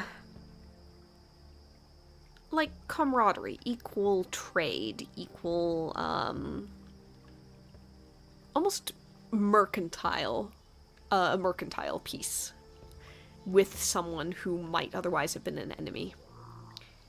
I think this time the bones tell a story of a time when the dragon expected that sort of peace, expected hands to be stayed, weapons to be stowed. That once upon a time, it's too proud to have served a kingdom. But it had an understanding with a king. A sort of mutual agreement. They don't mess with each other. And in fact, some things could be mutually beneficial. Occasionally, the dragon would defend its territory from incursions from outside the kingdom, which, in turn, defended the kingdom. And in turn, the dragon would have free pick of the deer that roamed the forest that otherwise the king could claim. And for a while, this was an understood state of things. Until one day, some knights of the kingdom came, and instead of parley, they attacked. The dragon burned the kingdom to the ground. The castle was destroyed, torn apart by its claws. The king never had another chance to betray it. And then it flew away and never returned to that land.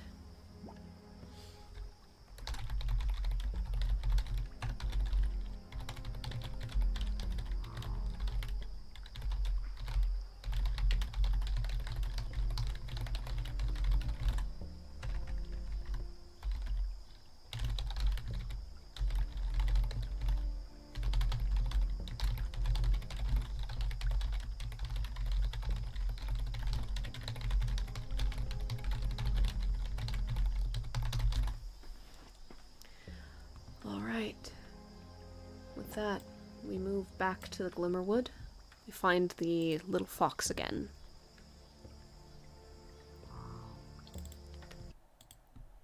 And we feed it surgeon sap to cure its wound. It can be fed raw, and it's a sweet treat.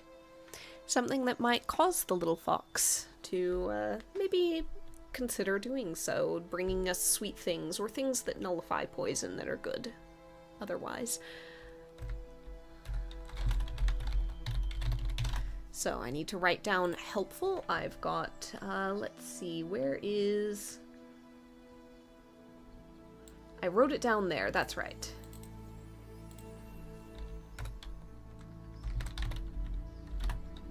Let's see, the fox gives us... familiars. Helpful. Add point of sweet or remove. And let's see. +1 sweet or -1 poison from potion. Okay. Interestingly, because these are meant to be like familiar abilities, this one doesn't necessarily require me to go to the Glimmerwood to get, technically. However, logically speaking, I'm going to say that I at least have to go to the Glimmerwood once during the ailment phase in order to benefit from it, for sure. However, it is potentially a very handy thing. It's going to definitely also incentivize me to look more closely at some of the Glimmerwood cures. Alright. So, we have maybe a chance to try and find another bit of giant spider venom. If I can somehow get a hold of that in about a turn or so, then I might be able to just have enough to finish the Shattertooth potions. That is an if, though.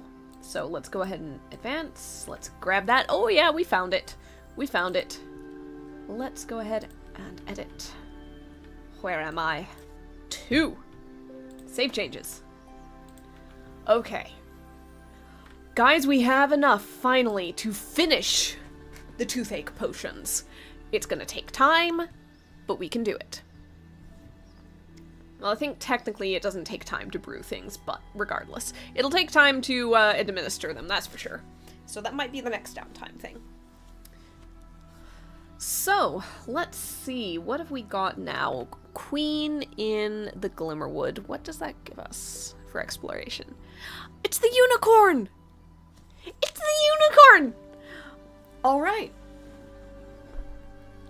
Okay.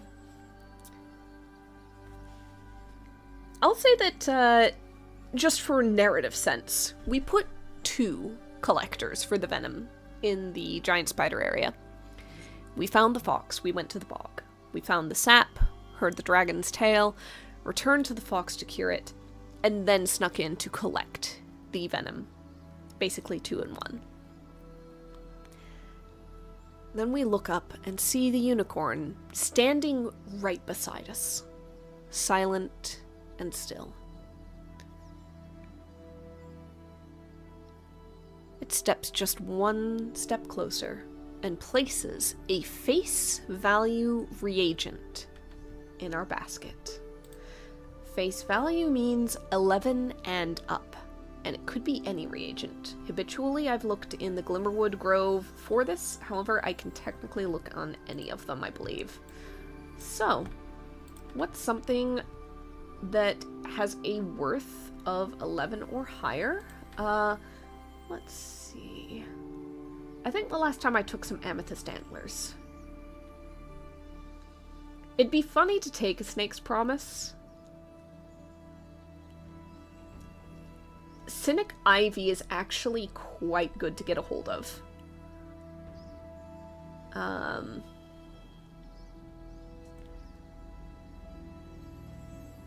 It's only face value in the forest. Yeah, see, that's the other thing, is, it's a little unclear what things count in what ways, just because of the different values they have at different points. Windbreaker Mountain, what is this? What do I have? I'll grab a nimbus fish. It's easy to find in the Isles, though. I could get ambergris, but I've already got ambergris, so hehe. Moon moss. Potential. Glitter snow in the summer is ridiculously hard to find, because that's +5. Like, it is almost certainly... I'm getting glitter snow. I am getting glitter snow. It's summer. A unicorn can give me glitter snow in the summer if it wants to. I think that's the way to go. Oh, we already have one, so that now is 2 glitter snow. Save changes. Alright. Okay, last bit of downtime is a new book.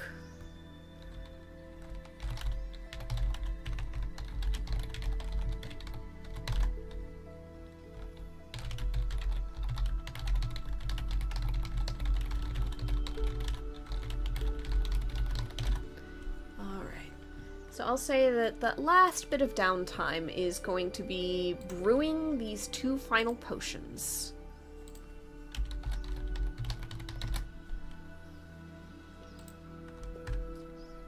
Which should be enough.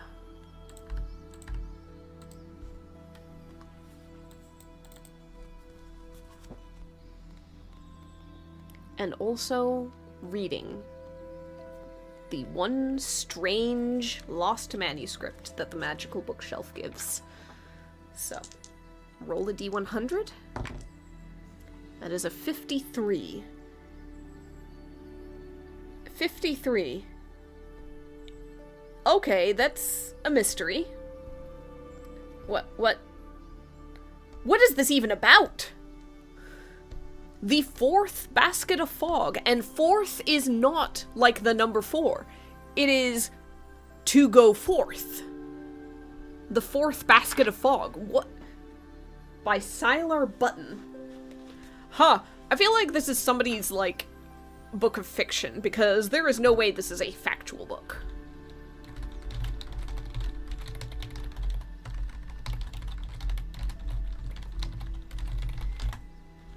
That one is almost certainly going to be one of those weird, like, meta-narrative, stories. The sort of thing where somebody is... They're writing a bit of fiction, but they're being very philosophical about it. You know what I mean? They are writing the nonsense that comes out of their head, trying very hard to be, extremely extra about the whole thing.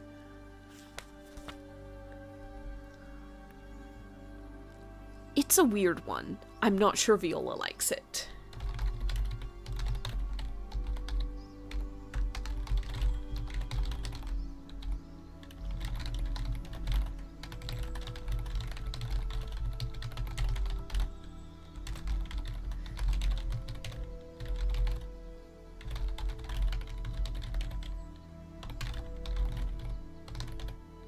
You know what I think the worst thing is? I think that because the book disappears after, I think, a few hours, Viola is reading it very slowly. She keeps having to reread bits and go back to figure things out, and so she doesn't manage to finish it before it vanishes. She will never know how it ends.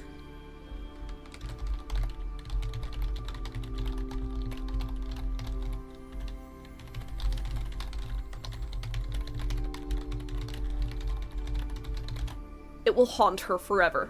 or until there's some reason to bring it up again. To find some closure.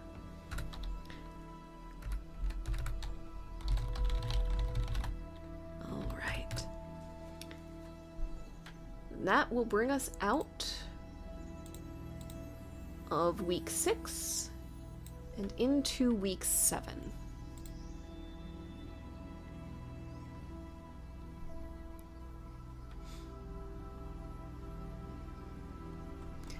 Right, Oshalin will have settled into the village.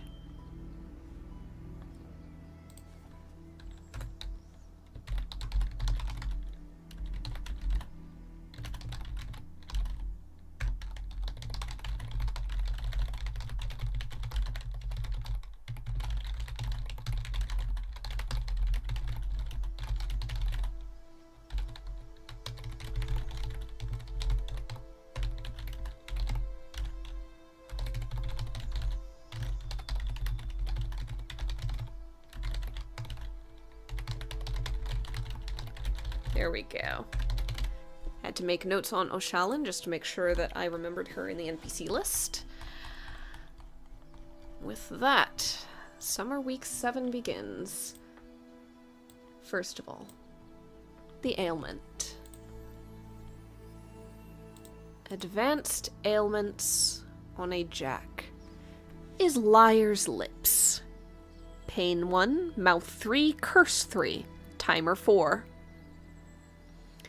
A Fey curse. The afflicted is either unable to tell the truth or only able to tell the truth, often with hilarious results, at least for those watching.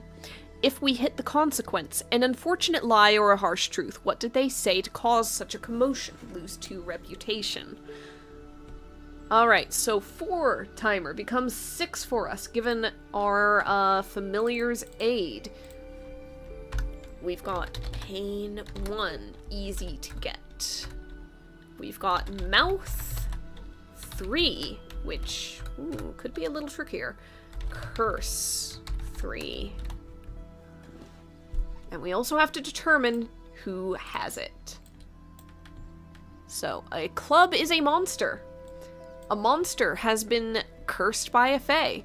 Let's see. Is there one in our list of possibilities? I'd say that possibly there is. I was given as a potential... Oh, the fact their name is this. I was given as a potential NPC, a monster, an imp, with the job of tempting local folk to commit evil deeds. He's really bad at it and loves to talk nonsense no one cares about. His name is Yap. Yap has been cursed by a fairy. He's either telling only lies or he's telling no lies at all.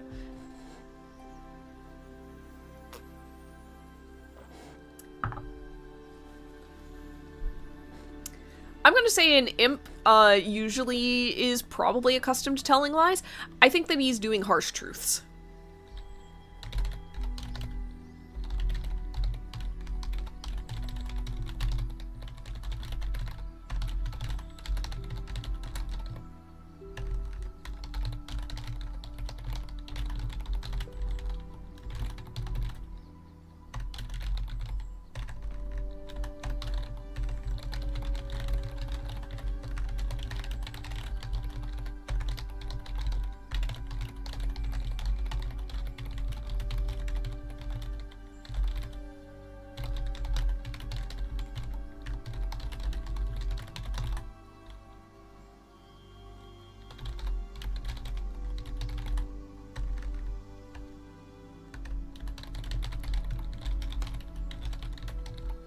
There we go.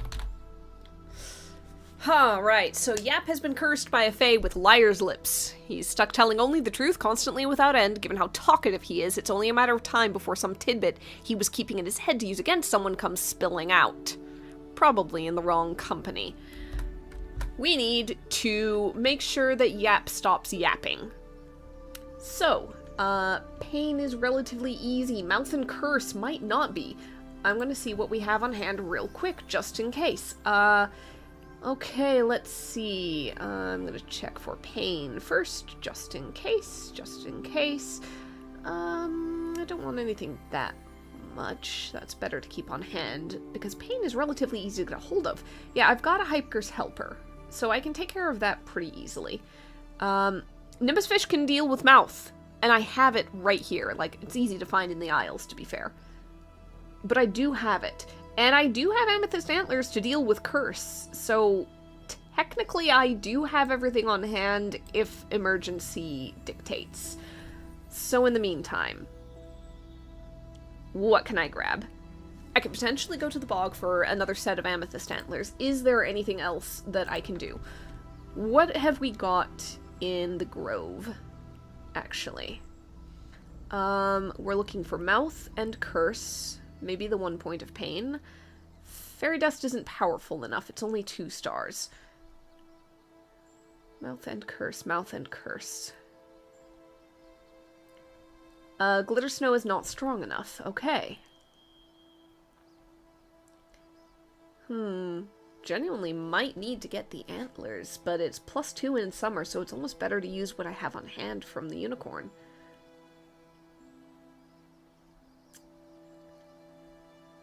Gosh, okay. Might not be in a good spot for a lot of this. I could grab a skull cap pretty easily for pain without having to use that. It would be in the bog, which would be where I'd go for the antlers, so it's all at one place at least, aside from mouth. Oh, I think that mouth is actually a... Nope, dentist crab is not powerful enough. It's only 2 star. I need 3. Okay, the 3s are going to be the hard ones to find, aren't they? Makes sense, but frustrating. Alright, I'm going to keep that open just in case. What can I get here? Is there anything that is mouth or curse and also 3 stars of power?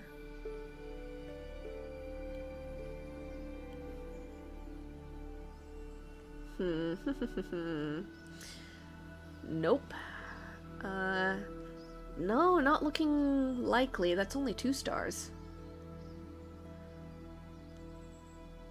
Well, this could be a little bit difficult. You know, just a bit. Nope. Okay. Maybe the dungeon's a good place to look for cursed stuff. Nimbus Fish seems to be my direction to go for mouth. It's up in the aisles. It doesn't really overlap with much of anything else. Because my other things are potentially the bog. A star shard is only curse, but only 2 stars. Dang, Nimbus Fish might be the way I have to go.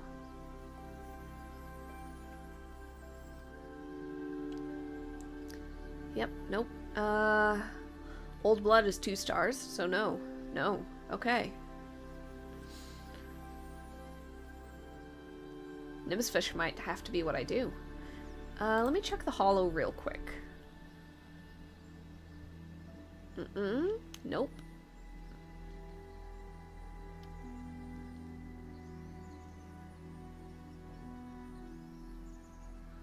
I don't think. Vampire's Venom is curse. However, it's also 10 in the dungeon. And quite frankly, if I need to pick something up, I'd probably just go to one place, which would be the bog for the Amethyst Antlers, which would be 10 there because summer. Magic curse and mood. And I'm not getting a perfect score because of the Nimbus Fish anyway. So, yeah, no matter what, it's gonna be a little rough. Okay. I think that the way I have to go is aisles for Nimbus Fish, mouth. Easy. Amethyst Antlers are going to be the toughest one, and so I frankly want to leave those for last. I can probably just use what I have on hand if I need to.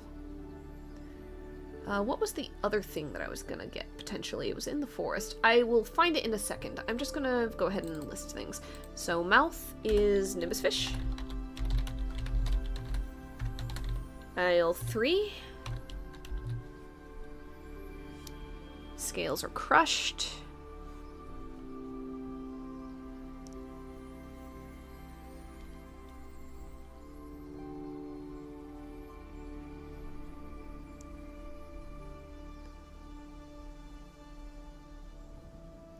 go. Okay, and then I need amethyst antlers for the curse. Which is bog 10 right now. Also crushed.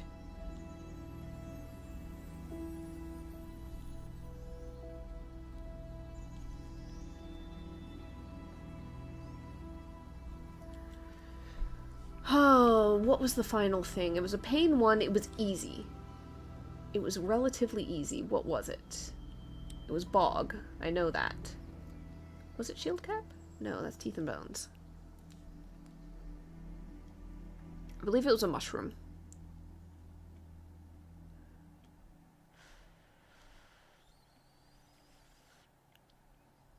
Skullcap? Yeah, it was skullcap. Boiled spores for pain.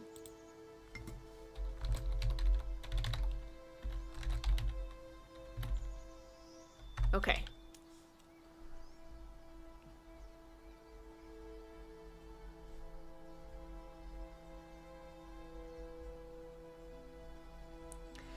Okay. Oh. Well then. Right, once again. I'm going to the Isles first for the Nimbus fish. Then I'm going to the bog, getting skullcap, and then I'm seeing where I am, and if I have to hurry back, then I hurry back. So. Let's see what we can do. That is Isles. Cloud Isles.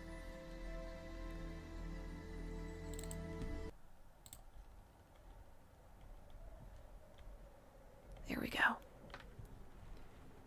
We get up to the Cloud Isles. Draw a card.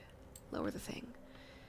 Nimbus fish is definitely found and caught on a 6. The island you're on heaves under your feet, bowling you over. As you look around, you catch sight of a sky whale, a huge, beautiful flying creature with 6 fin-like wings. It rises up out of the clouds and lets out a beautiful song. During your next forage, lower the foraging value of ambergris by 8. Ambergris up here is 9. Because I remember it from the toothache. I can just get it automatically if I take a moment. We don't have a lot of time. That's a shame. I could have used that earlier. We're going to have to pass. We're racing time against a talkative imp, cursed with truth-telling. We do not have the time for this. We need to get to the bog right now. We fly away from the whale. We don't bother to look for ambergris. We don't bother to look for anything else. We have the scales we need from the Nimbus fish in the bag, and we are jetting down towards the Glimmerwood to take our coracle. We enter the Blastfire Bog, and we try to move fast. Skullcap should be simple. Unfortunately, it seems to be taking us a little while. We don't find it where we expect it right away. On a 2. You step on some of the blanketing moss and feel it shift horribly underfoot. A second later, it swells and explodes, covering you in hot, foul-smelling bog muck. You take some time to clean up and soothe the slight burns. Decrease timer by 1. It's already cost us. We are going to be using the antlers that we have on hand. We do not have the time for this. We search for the skullcap again. We get it this time. On an 8. After cresting a small hillock on the swamp, you're greeted with the amazing sight of a blastfire barrage. We have a wand. We catch a little in a bottle. We'll keep it for now, but we could sell it later for 25 silver.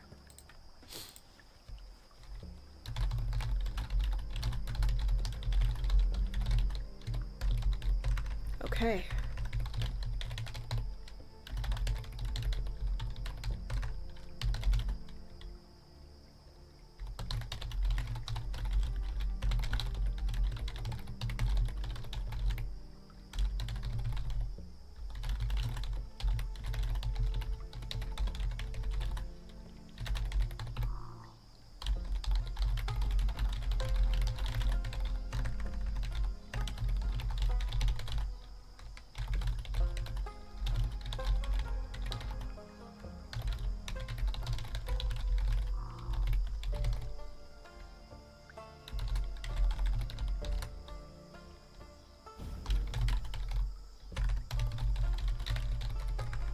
Okay. We hurry back home. We're going to use the antlers that are on hand, which is going to remove them from here. But thank goodness the unicorn gave them to us all that time ago. Save changes. Alright.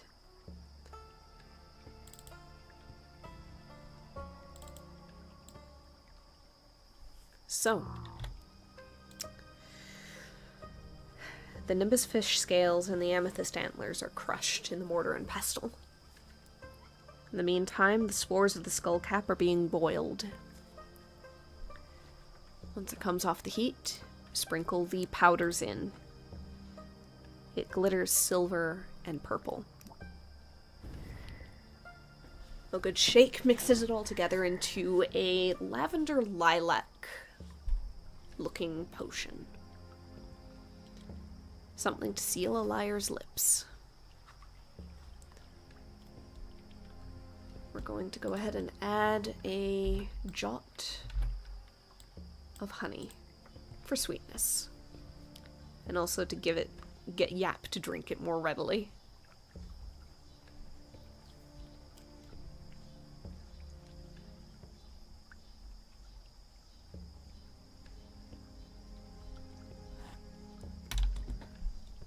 Alright, with that, we save our reputation, advance it by 1. We gain 44. Oh, with 169, that bumps us over a good bit. Let's see. Plus 44 silver is 213. Presumably, Yap leaves this for us on the windowsill, begrudgingly grateful that we spared him from spilling secrets he'd rather keep against future endeavors.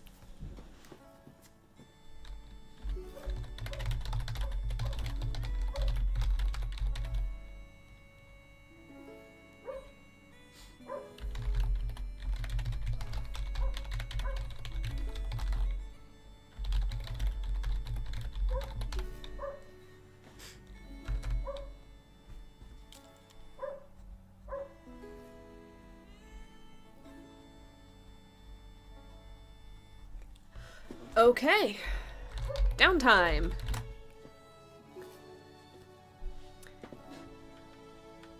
I think we could potentially buy something. What was I potentially saving up for? I might be short on, like, a big thing. Okay, yeah, a paddock is 300 silver. We're a while away from that yet. I don't think we really need another hive. I'm okay with the fish that we have now, though a fish tank would probably be good. Just have a shadow shark on hand, but they also have their limits, so honestly, it's probably better to kind of wait, and the real good stuff is 500 silver each. For 500 silver, you can get a miniature biome for the hollow, for the glimmerwood, for the pond, for the meltwater, for the mountain. And then you get 5 reagents with that as one of their locales, and you get free access to them. It is so incredibly potentially useful.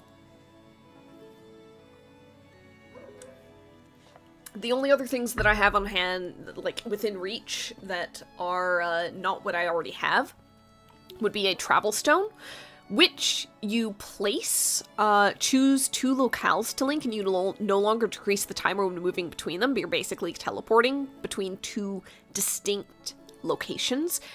So, like, in theory, you get enough of those things, then you can just have no travel time whatsoever. However, each locale there's like 8 locales in the game overall, and in order to create a network, I have not done the math, but it would be something else. And it's 200 silver for, like, linking 2 together. Otherwise, 150 silver for a Raven Loft, so you can take requests and send potions to patients in other villages or further afield. You draw twice when determining an ailment, to have the second card be for a patient in the other ailment. If you can make potions for both ailments within their timers, if applicable, gain double silver for the second potion. Which makes things go fast, but also, stress. I do not think I want to play with that. I'm gonna save the silver. I am going to save the silver because, quite frankly, getting a hold of the mini biomes seems like it's very, potentially very, very useful. So. Oh, I forgot to use the fox to get sweet or poison from the potion. You know what? We were in the bog and not the forest, so it's fine. So, I think that, with our downtime, I'm just gonna knock down 2, and I am going to feed Bas Bata their final 2 potions.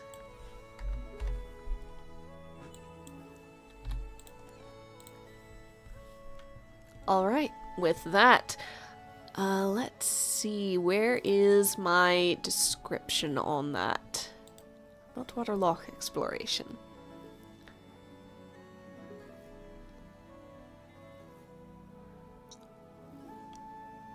Dreamwater Depths.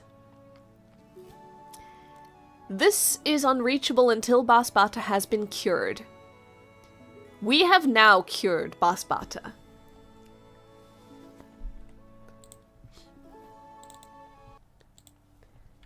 With the last potion, the shattered tooth, the rotting stub of it is healed. Bas Bata calms immediately, becoming a peaceful guardian once more. He disappears beneath the water briefly, then rises up again. I'm going to borrow a bit of a concept, a thing, from a game that I play otherwise. In that game, there's a point in the story at which your character is magically blessed with the ability to move freely, swim freely, and breathe underwater. It's really just because the game had reached a point where they wanted to create underwater areas and have you be able to move through them easily. However, I think it's fair enough to say that Bas Bata would be able to do this, and as far as I know, there's not really anything in any other area that carries any kind of risk or implies any risk of drowning to create pressure or anything else.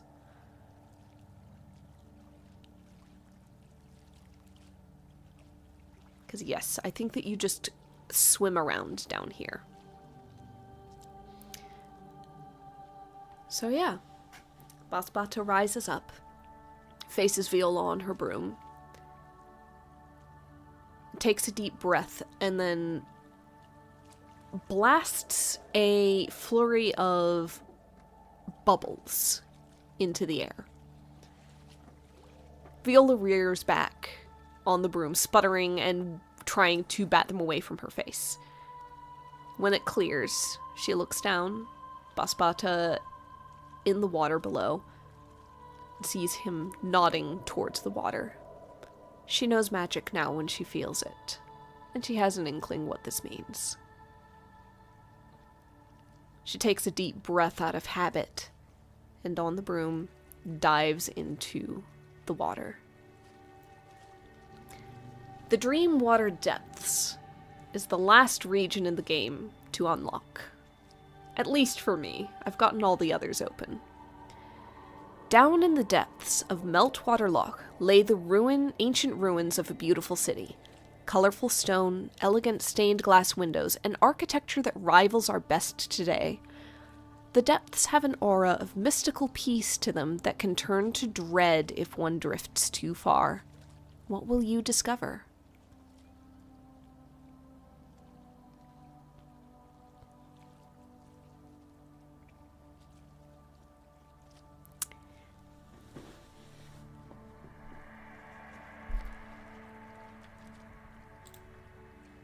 We now no longer need this tracker. Bas Bata has been cured, and the depths are now open to us.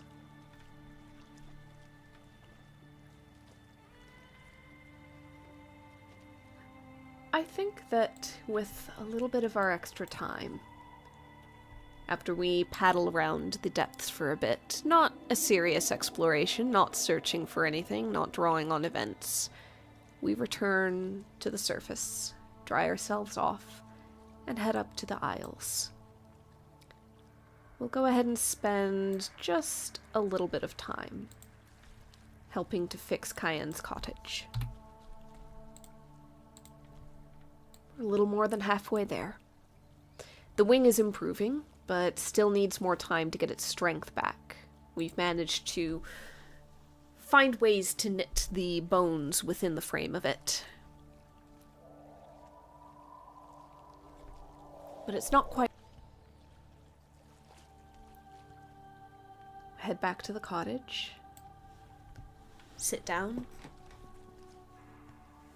Feed Carrot Cake the pony. Spend some time with him as well. And with our last little bit at the end of the week, we're going to go ahead and see what book that magical shelf has to offer us this time. It is a 12. Flora of the Northern Territories by Sandra L. This is a interesting book to an apothecary, I would say. Most of the flora, most of the plants mentioned and described in the book are found even further north of the Moonbreaker Mountains.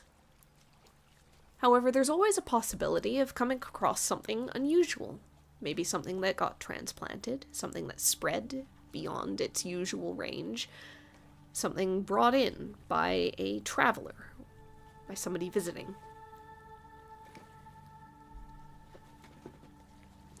It's not going to be anything mechanical. But I'll say that there's a possibility the next time we come across like a shop of some kind, Viola might spot and be a little bit tempted by a tiny little houseplant from up north. Nothing that's magical reagent, nothing that's going to mechanically help things. Just a strange, exotic little thing to put in the cottage. Now that she's aware what to look for, and maybe a little more aware of what sort of needs it would have and how to take care of it, it would be feasible.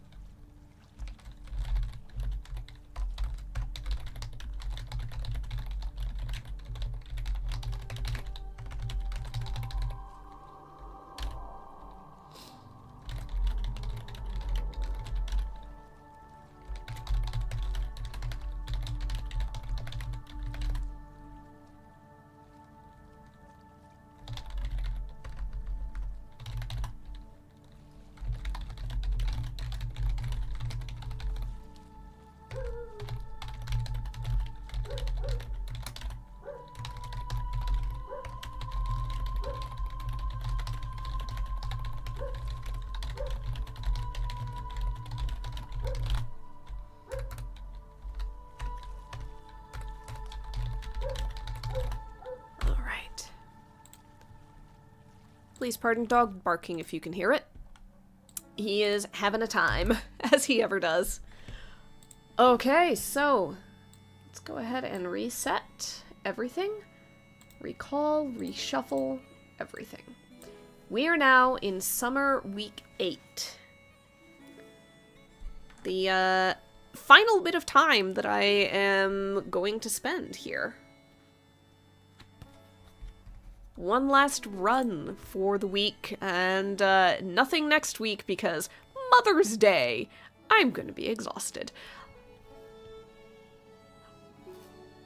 Advanced ailments. Let's do this thing. What do we draw? Hopefully something new. Oh, it is something new. Interesting.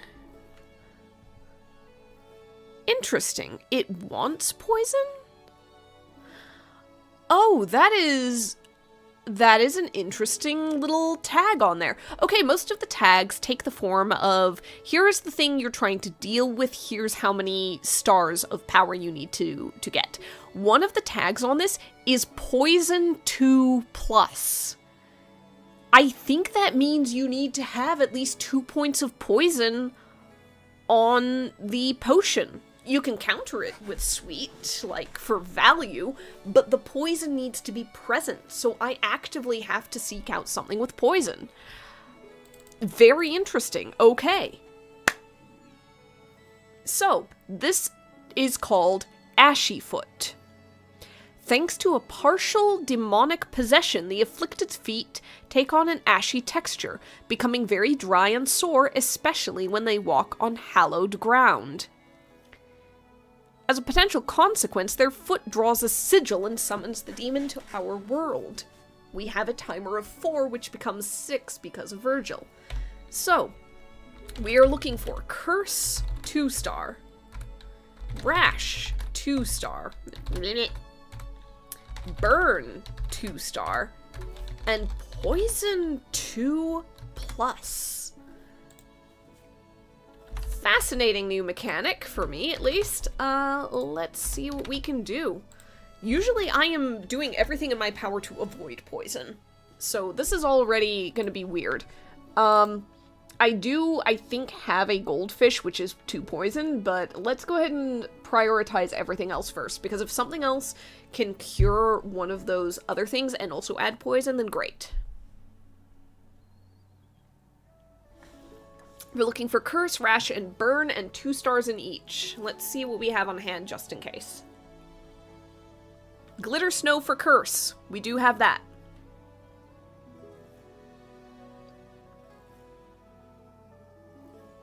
We also technically have Moon Moss. I'd rather use the Glitter Snow. Got 2 of those. Surgeon Sap for Burn. Adds a point of sweet. Okay, so the Golden Scale Guppy adds 2 points of poison, which is something we're looking for. It doesn't cure anything that we would need, so it can be considered, but it's not going to pull double duty by any means. I've got Pixie Fur for Rash, and Pixie Fur would be perfect Rash, so there is that. Okay. We're just gonna hold that thought. All in all. Curse, Rash, and Burn. Rash might be covered. What's Curse and Burn? Do I have anything that can do Curse and Burn perfectly? Fairy Dust can deal with Curse, and is easy to find. It will not be perfect. Oh, Foot Fungus is Burn, but hard to get. And all that. Surgeon Sap would be Burn. Wouldn't be perfect. Yeah. I think I'm finding imperfect things, so it's fine. It's fine.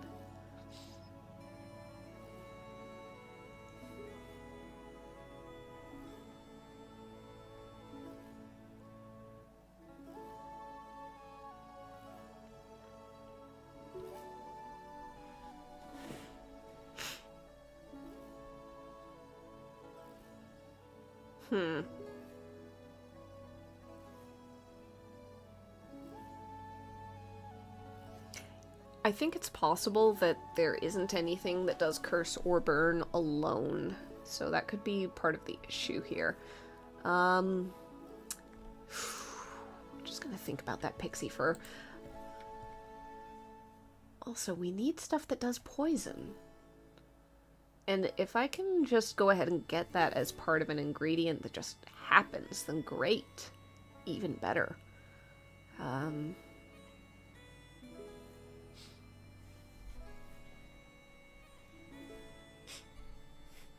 A Siren Song would be trivially easy to grab hold of, and it deals with Curse, so it is 2-star, so I could get that, because -5 in Summer and in Lock at 6, it's just a 1, I just get it, basically. It doesn't do poison. I think the stuff that does poison just cures other stuff. I'm just gonna have to accept that I need to find another thing.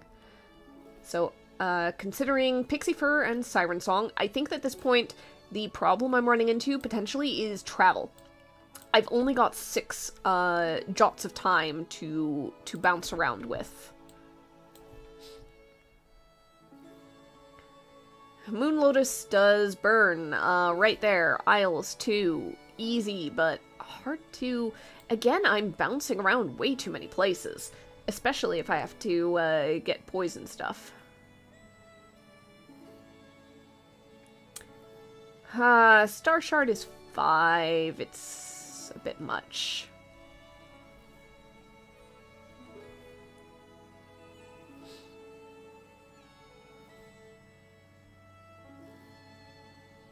Okay. Old Blood does Curse and Rash, actually? And adds a point of poison? Hold on.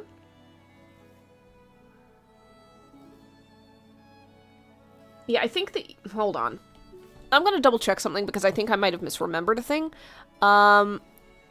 You might need to get a different thing for each tag.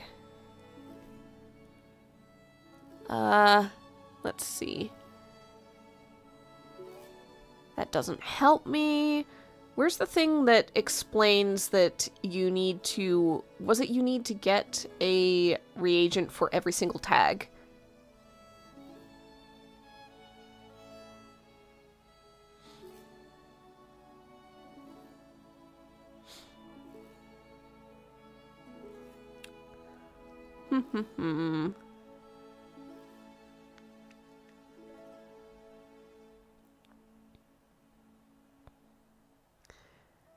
Okay.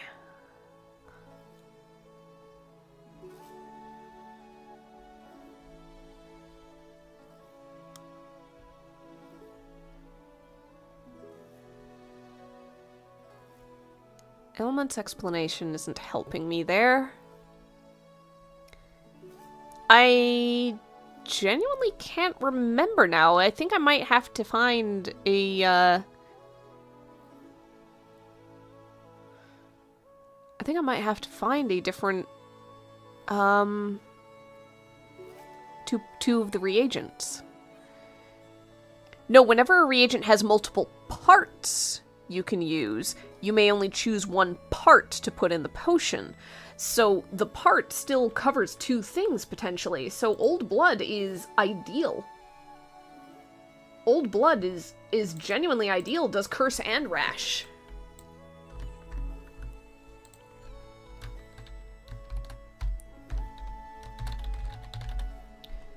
Okay. Old Blood, Strange 2 is the best.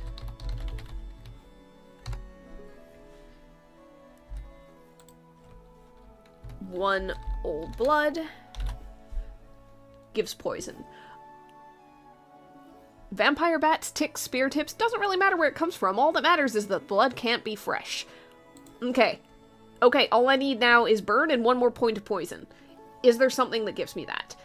This was Rash, this was Curse. Okay, so I've potentially dealt with that if I get Old Blood. I just need burn. I just need something for burn. And like 1 more jot of poison.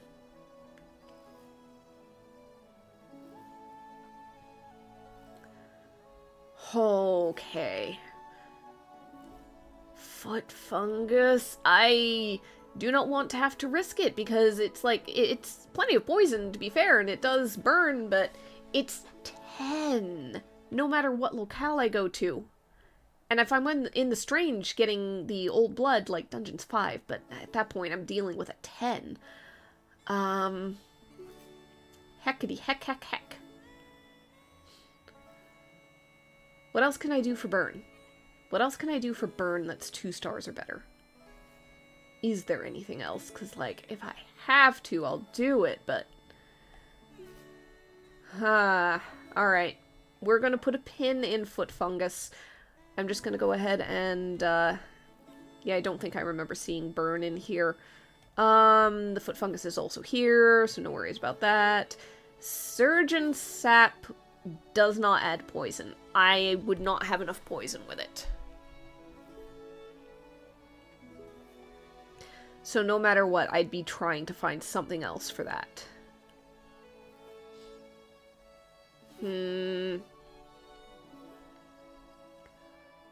I am not sure there's anything. At least not there. In the lock?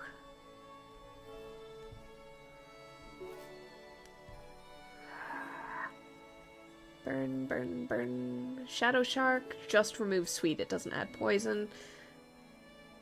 Ration burn. And it would involve going to another place, though I think I'm going to be doing that no matter what. Freaking foot fungus.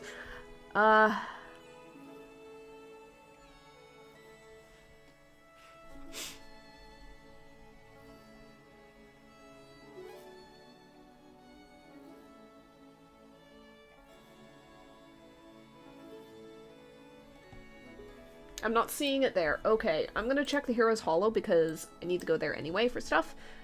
And for the blood, or at least I need to go to the Strange for the blood, which I put in this category. So, is there literally anything that will work for burn? And also poison. Giant spider venom gives poison, but does not do anything else that I need. This is really the hardest part, is just trawling through everything. You know, I don't need this open if I go here anyway. Oh dear. I think that might be my only option. I'm gonna have to hope for the best. Oh, I do not have a lot of time for it. Okay. Burn. Foot fungus. Dungeon 10. We will get enough poison into this thing, I'll tell you that much. We're gonna get too much poison into this thing, I'll tell you that much. But that's okay, I can cancel it out with some sweet, so at the very least you don't lose money on it. But, it'll still be there, so... Oh boy. Okay. I know for a fact I don't have on hand old blood or foot fungus. I have not been collecting any of that. So this one, unfortunately, is down to whatever I can actually get. So. Oh my god, let's do this thing. We also have to determine who is suffering. Okay. Where are my advanced ailments again? It is Ashy Foot, so partial demonic possession. I'd say this makes the most sense to be potentially an adventurer. Somebody who's been in Hero's Hollow. Somebody who has gotten into some things that maybe they shouldn't have.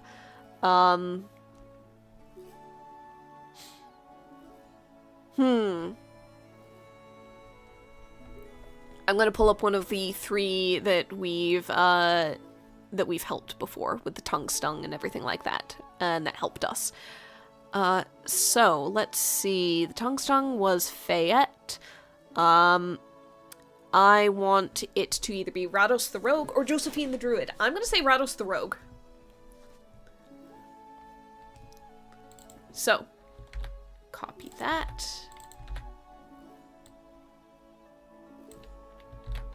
And I'm gonna actually make sure that these guys are in my adventuring party pool.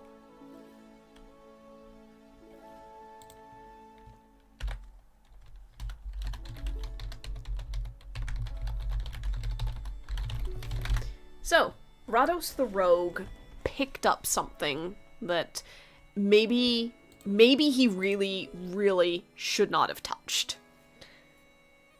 The others managed to get it away from him before a full possession could take place. However, Rados has been dealing with Ashy Foot ever since. Is it Ashy or Ashen? Hold on. Ashy Foot. Yes, it is Ashy Foot.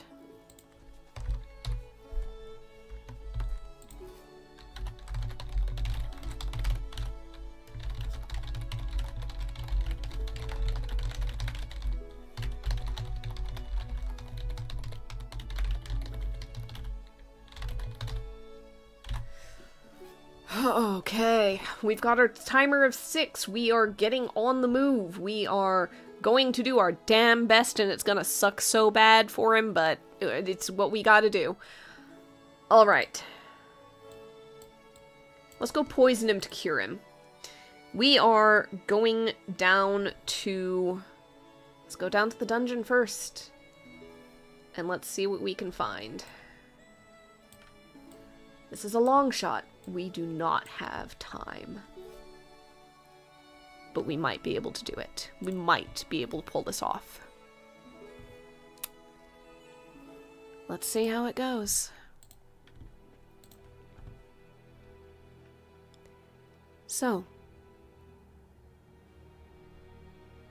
down in Hero's Hollow, we're in search of foot fungus. A better not ask sort of ingredient, found in the spaces between giant toes. This potent fungus might be disgusting to harvest, and even worse to ingest, but it is a powerful curative. We're going to be boiling it, and as the book suggests, we're going to be doing it outside if we can find the damn thing. It is a foraging value of 10, unchanged by the time of year or season at this point. Let's see how well we do. We are incredibly lucky. Alright. On a 10. On a 10. We happen to come across, I'm going to say a little bit of abandoned hero loot, including one giant sock that maybe somebody had picked up intending to use it as a ready-made bedroll, but which they quickly abandoned, as evidenced by the fact it's kind of lying rolled up in the corner of a dungeon and has a little bit of fungus inside of it. It probably was not a pleasant choice to make, or a wise one for that matter. Hopefully that adventurer is doing okay. We collect the fungus, holding our breath the whole time. And then, on the way out, we find the ruined library full of old books. Viola takes a chance to flick through some of them, and find a book on something very unexpected or useful. What is it? Note down an excerpt from the book.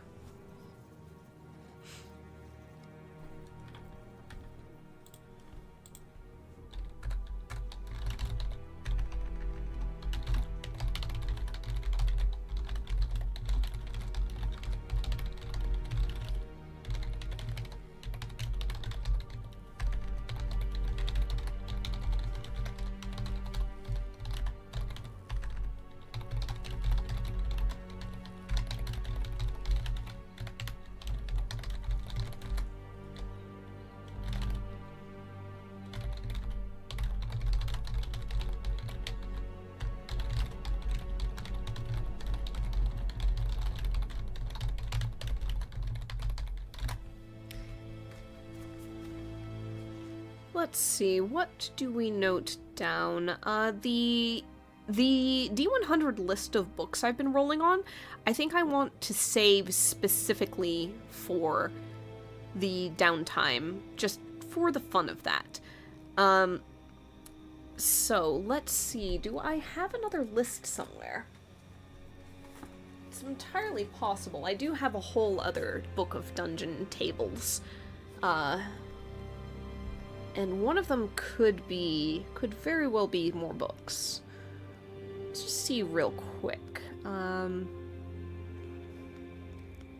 It's possible I don't. Okay, items, treasures, magical items, weapons. A D20 of books. These are just titles, and so they might not be, like terribly descriptive the way the others are. But let's go ahead and give it a shot. I rolled a 5 on the D20. Martial Arts for the Small, Self-Defense by May Hollyver the Paladin. Maybe we find that interesting because we know that some adventurers could find that useful in the future.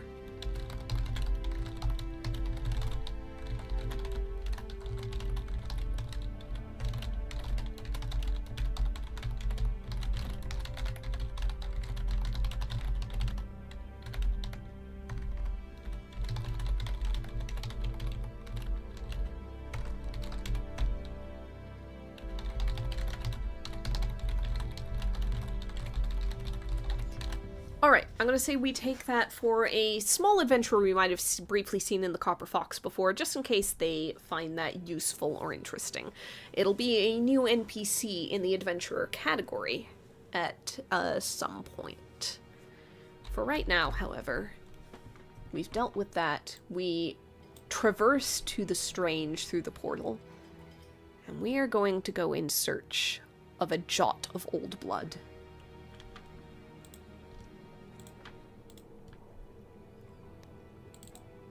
Oh, that's the wrong one. There we go. We enter the strange. Old blood shouldn't be terribly hard to find here. It's just the sort of thing that could be on any stall or in any of the gladiator pits. Any number of places, if we're lucky. Ooh, we are not lucky. Alright. However, actually, yeah, as soon as it hits 2, we do find it. However, we've got the event. A smiling, blue-horned demon with a gaping maw in its stomach offers you a steaming bowl of something disgusting and inedible. What is it? How do you get out of eating it? How do they react? I don't think I want to describe what it is. It is very clearly something that was inside a creature at a point, and whether it was supposed to be outside of it or not, now here it is. Hot and in a bowl. With a helpful fork stuck in the side. Viola, very much does not want to eat it. However, this demon is sitting there grinning at her with 2 sets of teeth. We don't want to eat this thing. We do not want to eat this thing. This thing's gonna make us sick.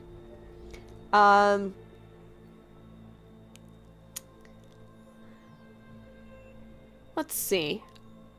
I think this is how we actually find some old blood as well. Is,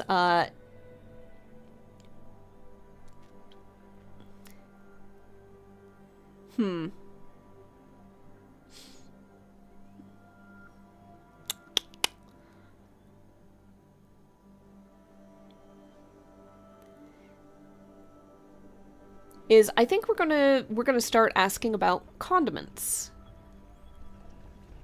The demon in question could perhaps provide the spider eyes that we ask about. Maybe even could do a few flakes of cold rust on top. But then we ask about old blood. You can't eat anything without old blood. The demon doesn't have any of that on hand. Well, is there a stall somewhere that does? I could go get some, if you point me in that direction.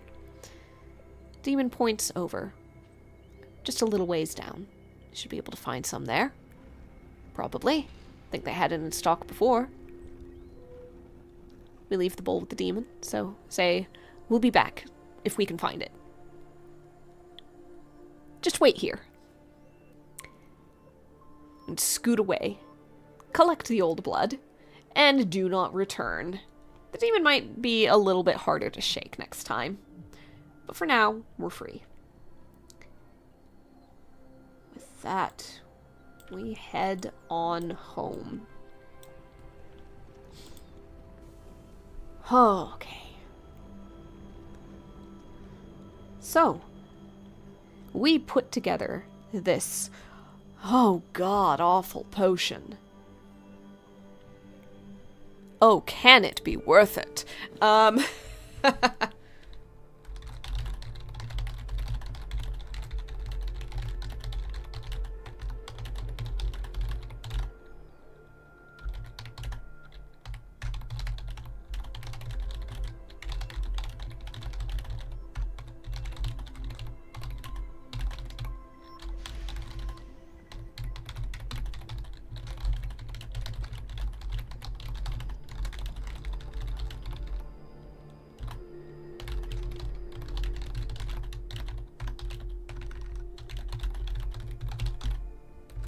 Alright, so that is a big pot on a fire outside to boil the foot fungus, probably with bandana tied over the nose and mouth to avoid breathing any of that in. And then, I think the old blood is just added in raw. It's probably relatively flaky at that point, to be honest. Double check that real quick. No, the blood is boiled too. The blood is boiling in there with the fungus, and it's all turning a rather murky, mucky shade of gross brown.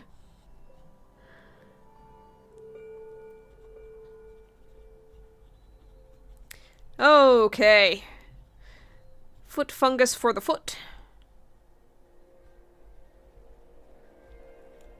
And old blood for the ash.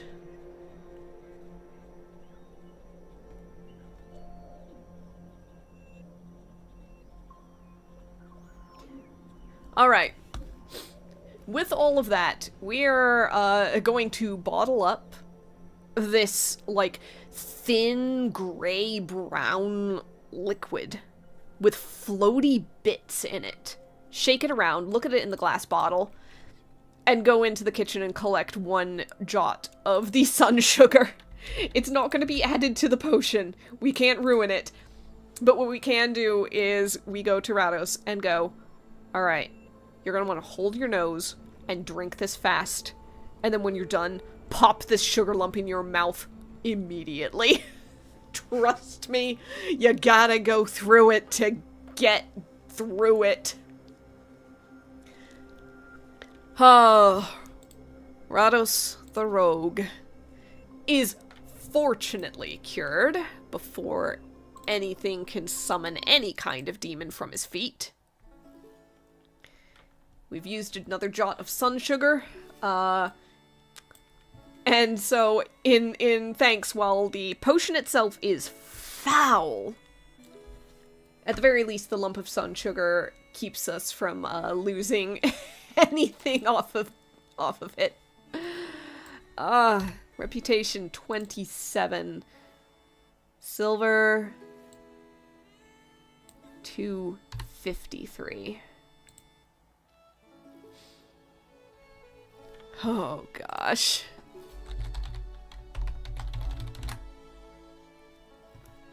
Alright. On our downtime, honestly, our reagents on hand are starting to get kind of low. There's a whole bunch of stuff that we just flat out do not have anymore because we keep having to use them. And with these ingredients getting more and more difficult to come across, it's probably high time to fix that.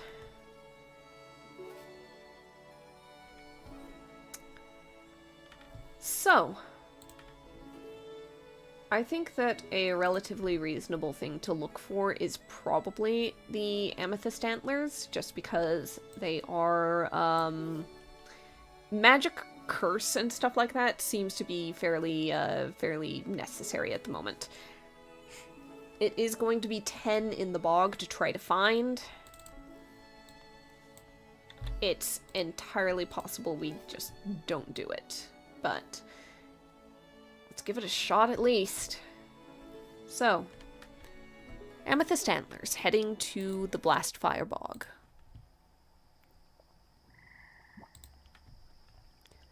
We're searching for a 10 or better. Oh, a king is definitely better than a 10. We've come across the Crownless King again. We learned something of the kingdom that once stood here before, a week or 2 ago. We learned how it fell. How was it first built?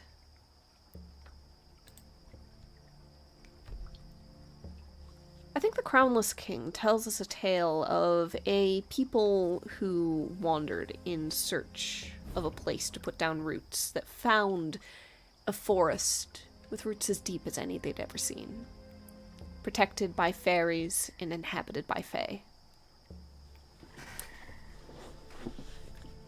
They made a covenant with the fae and the fairies.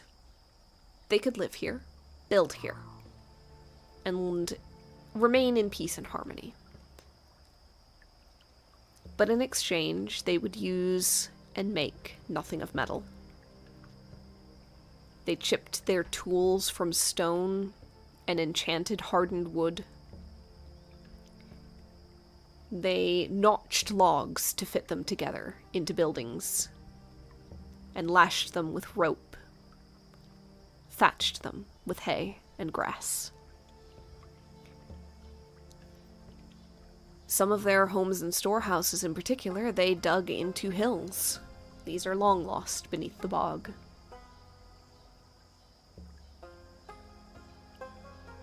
There was no rule against using stone per se, but stone was difficult to quarry, to say the least, without any metal tools. And so for the most part, that might be why they didn't bother for a long time. The glitter oak was hard, magical, resilient, durable. Good for building, good for tool making, especially with a little bit of fairy magic helping along the way.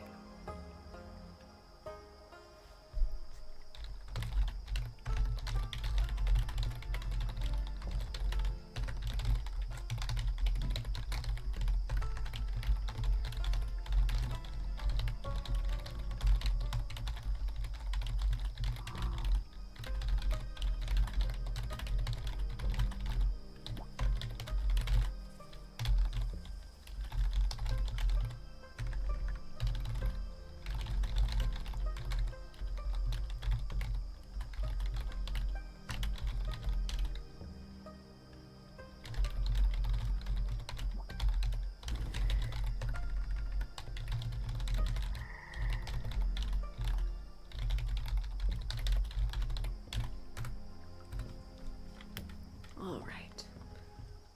Reagents on hand. Edit. I now have, once again, a little bit of amethyst antlers.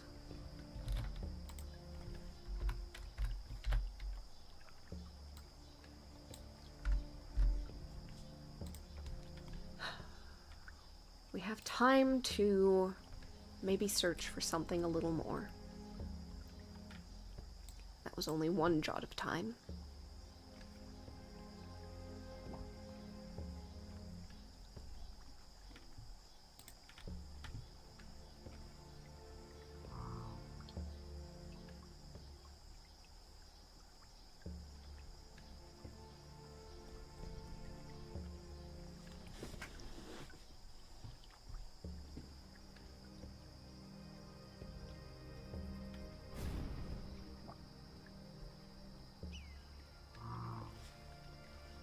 I really should remember that I do get that bit of help from the raven in animal stuff. Technically, the amethyst antlers... no, it's still the same.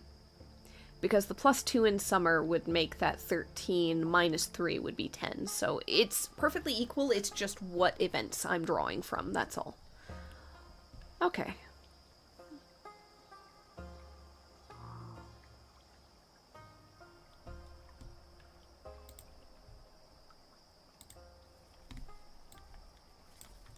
Is there anywhere else? We haven't been to the depths at all yet.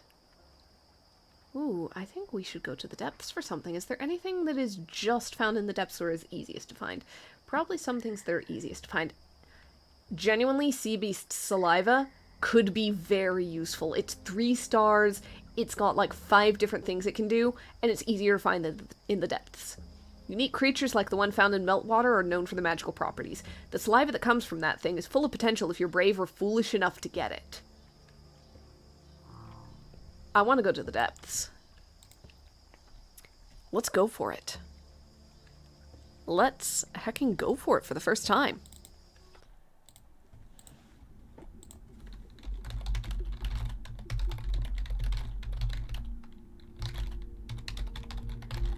First real exploration of the depths. We are going for sea beast saliva, which is only 4 in the depths, but it, you know what? It's worth it. We're gonna do a little bit of exploring in this area for the first time. See what we can get. So, on an ace, we don't quite manage to get it, and it doesn't bring the foraging up high enough to automatically find it. As you swim through the cracks of a tall, blue bricked building, you see a marble fountain set into the floor. Strangely, the water in the fountain seems to be cleaner than the water everywhere else. If you dip a moonstone in the water, it will be usable again, or you may take a vial for a single purify use. I'm going to go ahead and take a vial. While we might not have a moonstone yet, that is potentially a good thing to have on hand. So, I'm just gonna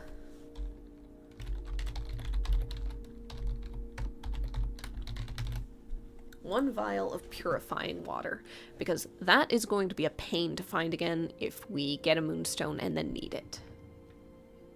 We continue to search the depths. A 9. Oh, wow. Okay. A 9 is actually enough to find it. Well, I don't know why I was going for that. You hear a terrifying screech, and suddenly from out of one of the buildings, an ancient ghost lunges at you. As its hands pass through your neck, you see a vision of an awful moment from the past. What was it? Lose 2 foraging points as you collect your thoughts. Technically, we'd gain 2, we lose 2. But it doesn't matter, as we just found what we needed anyway. A horrible moment from the past. It doesn't specify your past, or the past in general.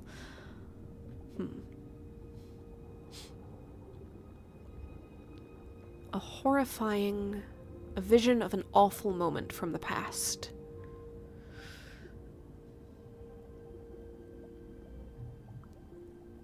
It's a vision of a ship going down in a storm. Of sailors trying to jump and swim free and getting sucked in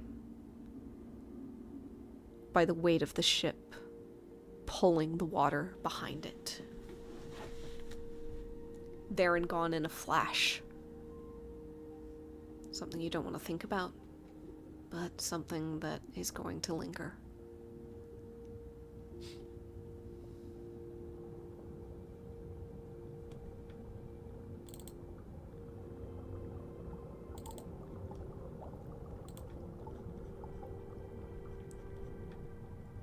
Shaking free of that, we find a sea beast. And we manage to collect some of its saliva.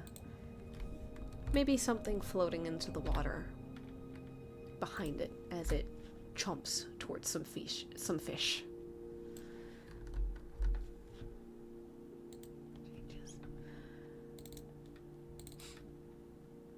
That being enough of that, we had a bit of a scare and head home. Maybe again spend a little bit of time in the garden, taking care of carrot cake, letting Virgil run about. We'll sit down and peruse the bookshelf for its offering this week.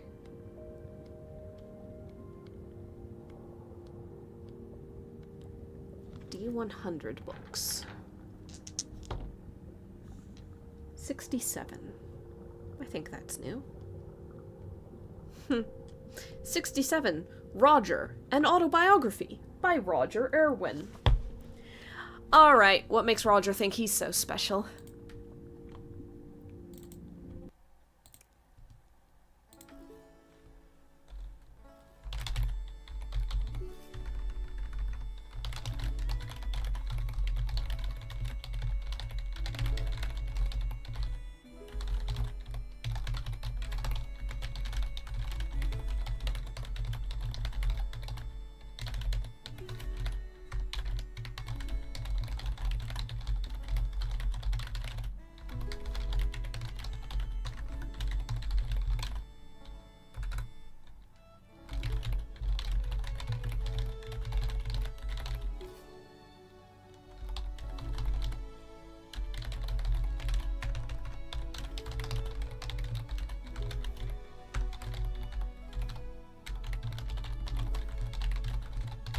Alright, Roger Irwin.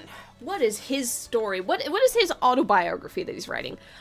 It is a book that genuinely reads more like fiction than fact. It is a book by a man who wishes to tell you how he was, you know, so brave and so smart and like so good at things, and nobody ever really like appreciated or understood his genius, and like it's like everybody's fault that he could never get a girlfriend.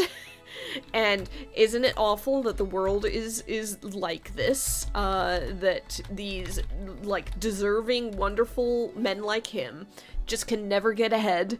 And but he still did amazing and wonderful things. And around the point where it starts going into how he basically invented like a commonly known craft or something, like he reading between the lines, he learned it from someone, but no, he invented it and like found a better way to do it, which already existed. At that point, Viola's just like, okay, that's enough, and puts the book down and lets it be lost once again. And with that, we have completed this week. Recall, shuffle,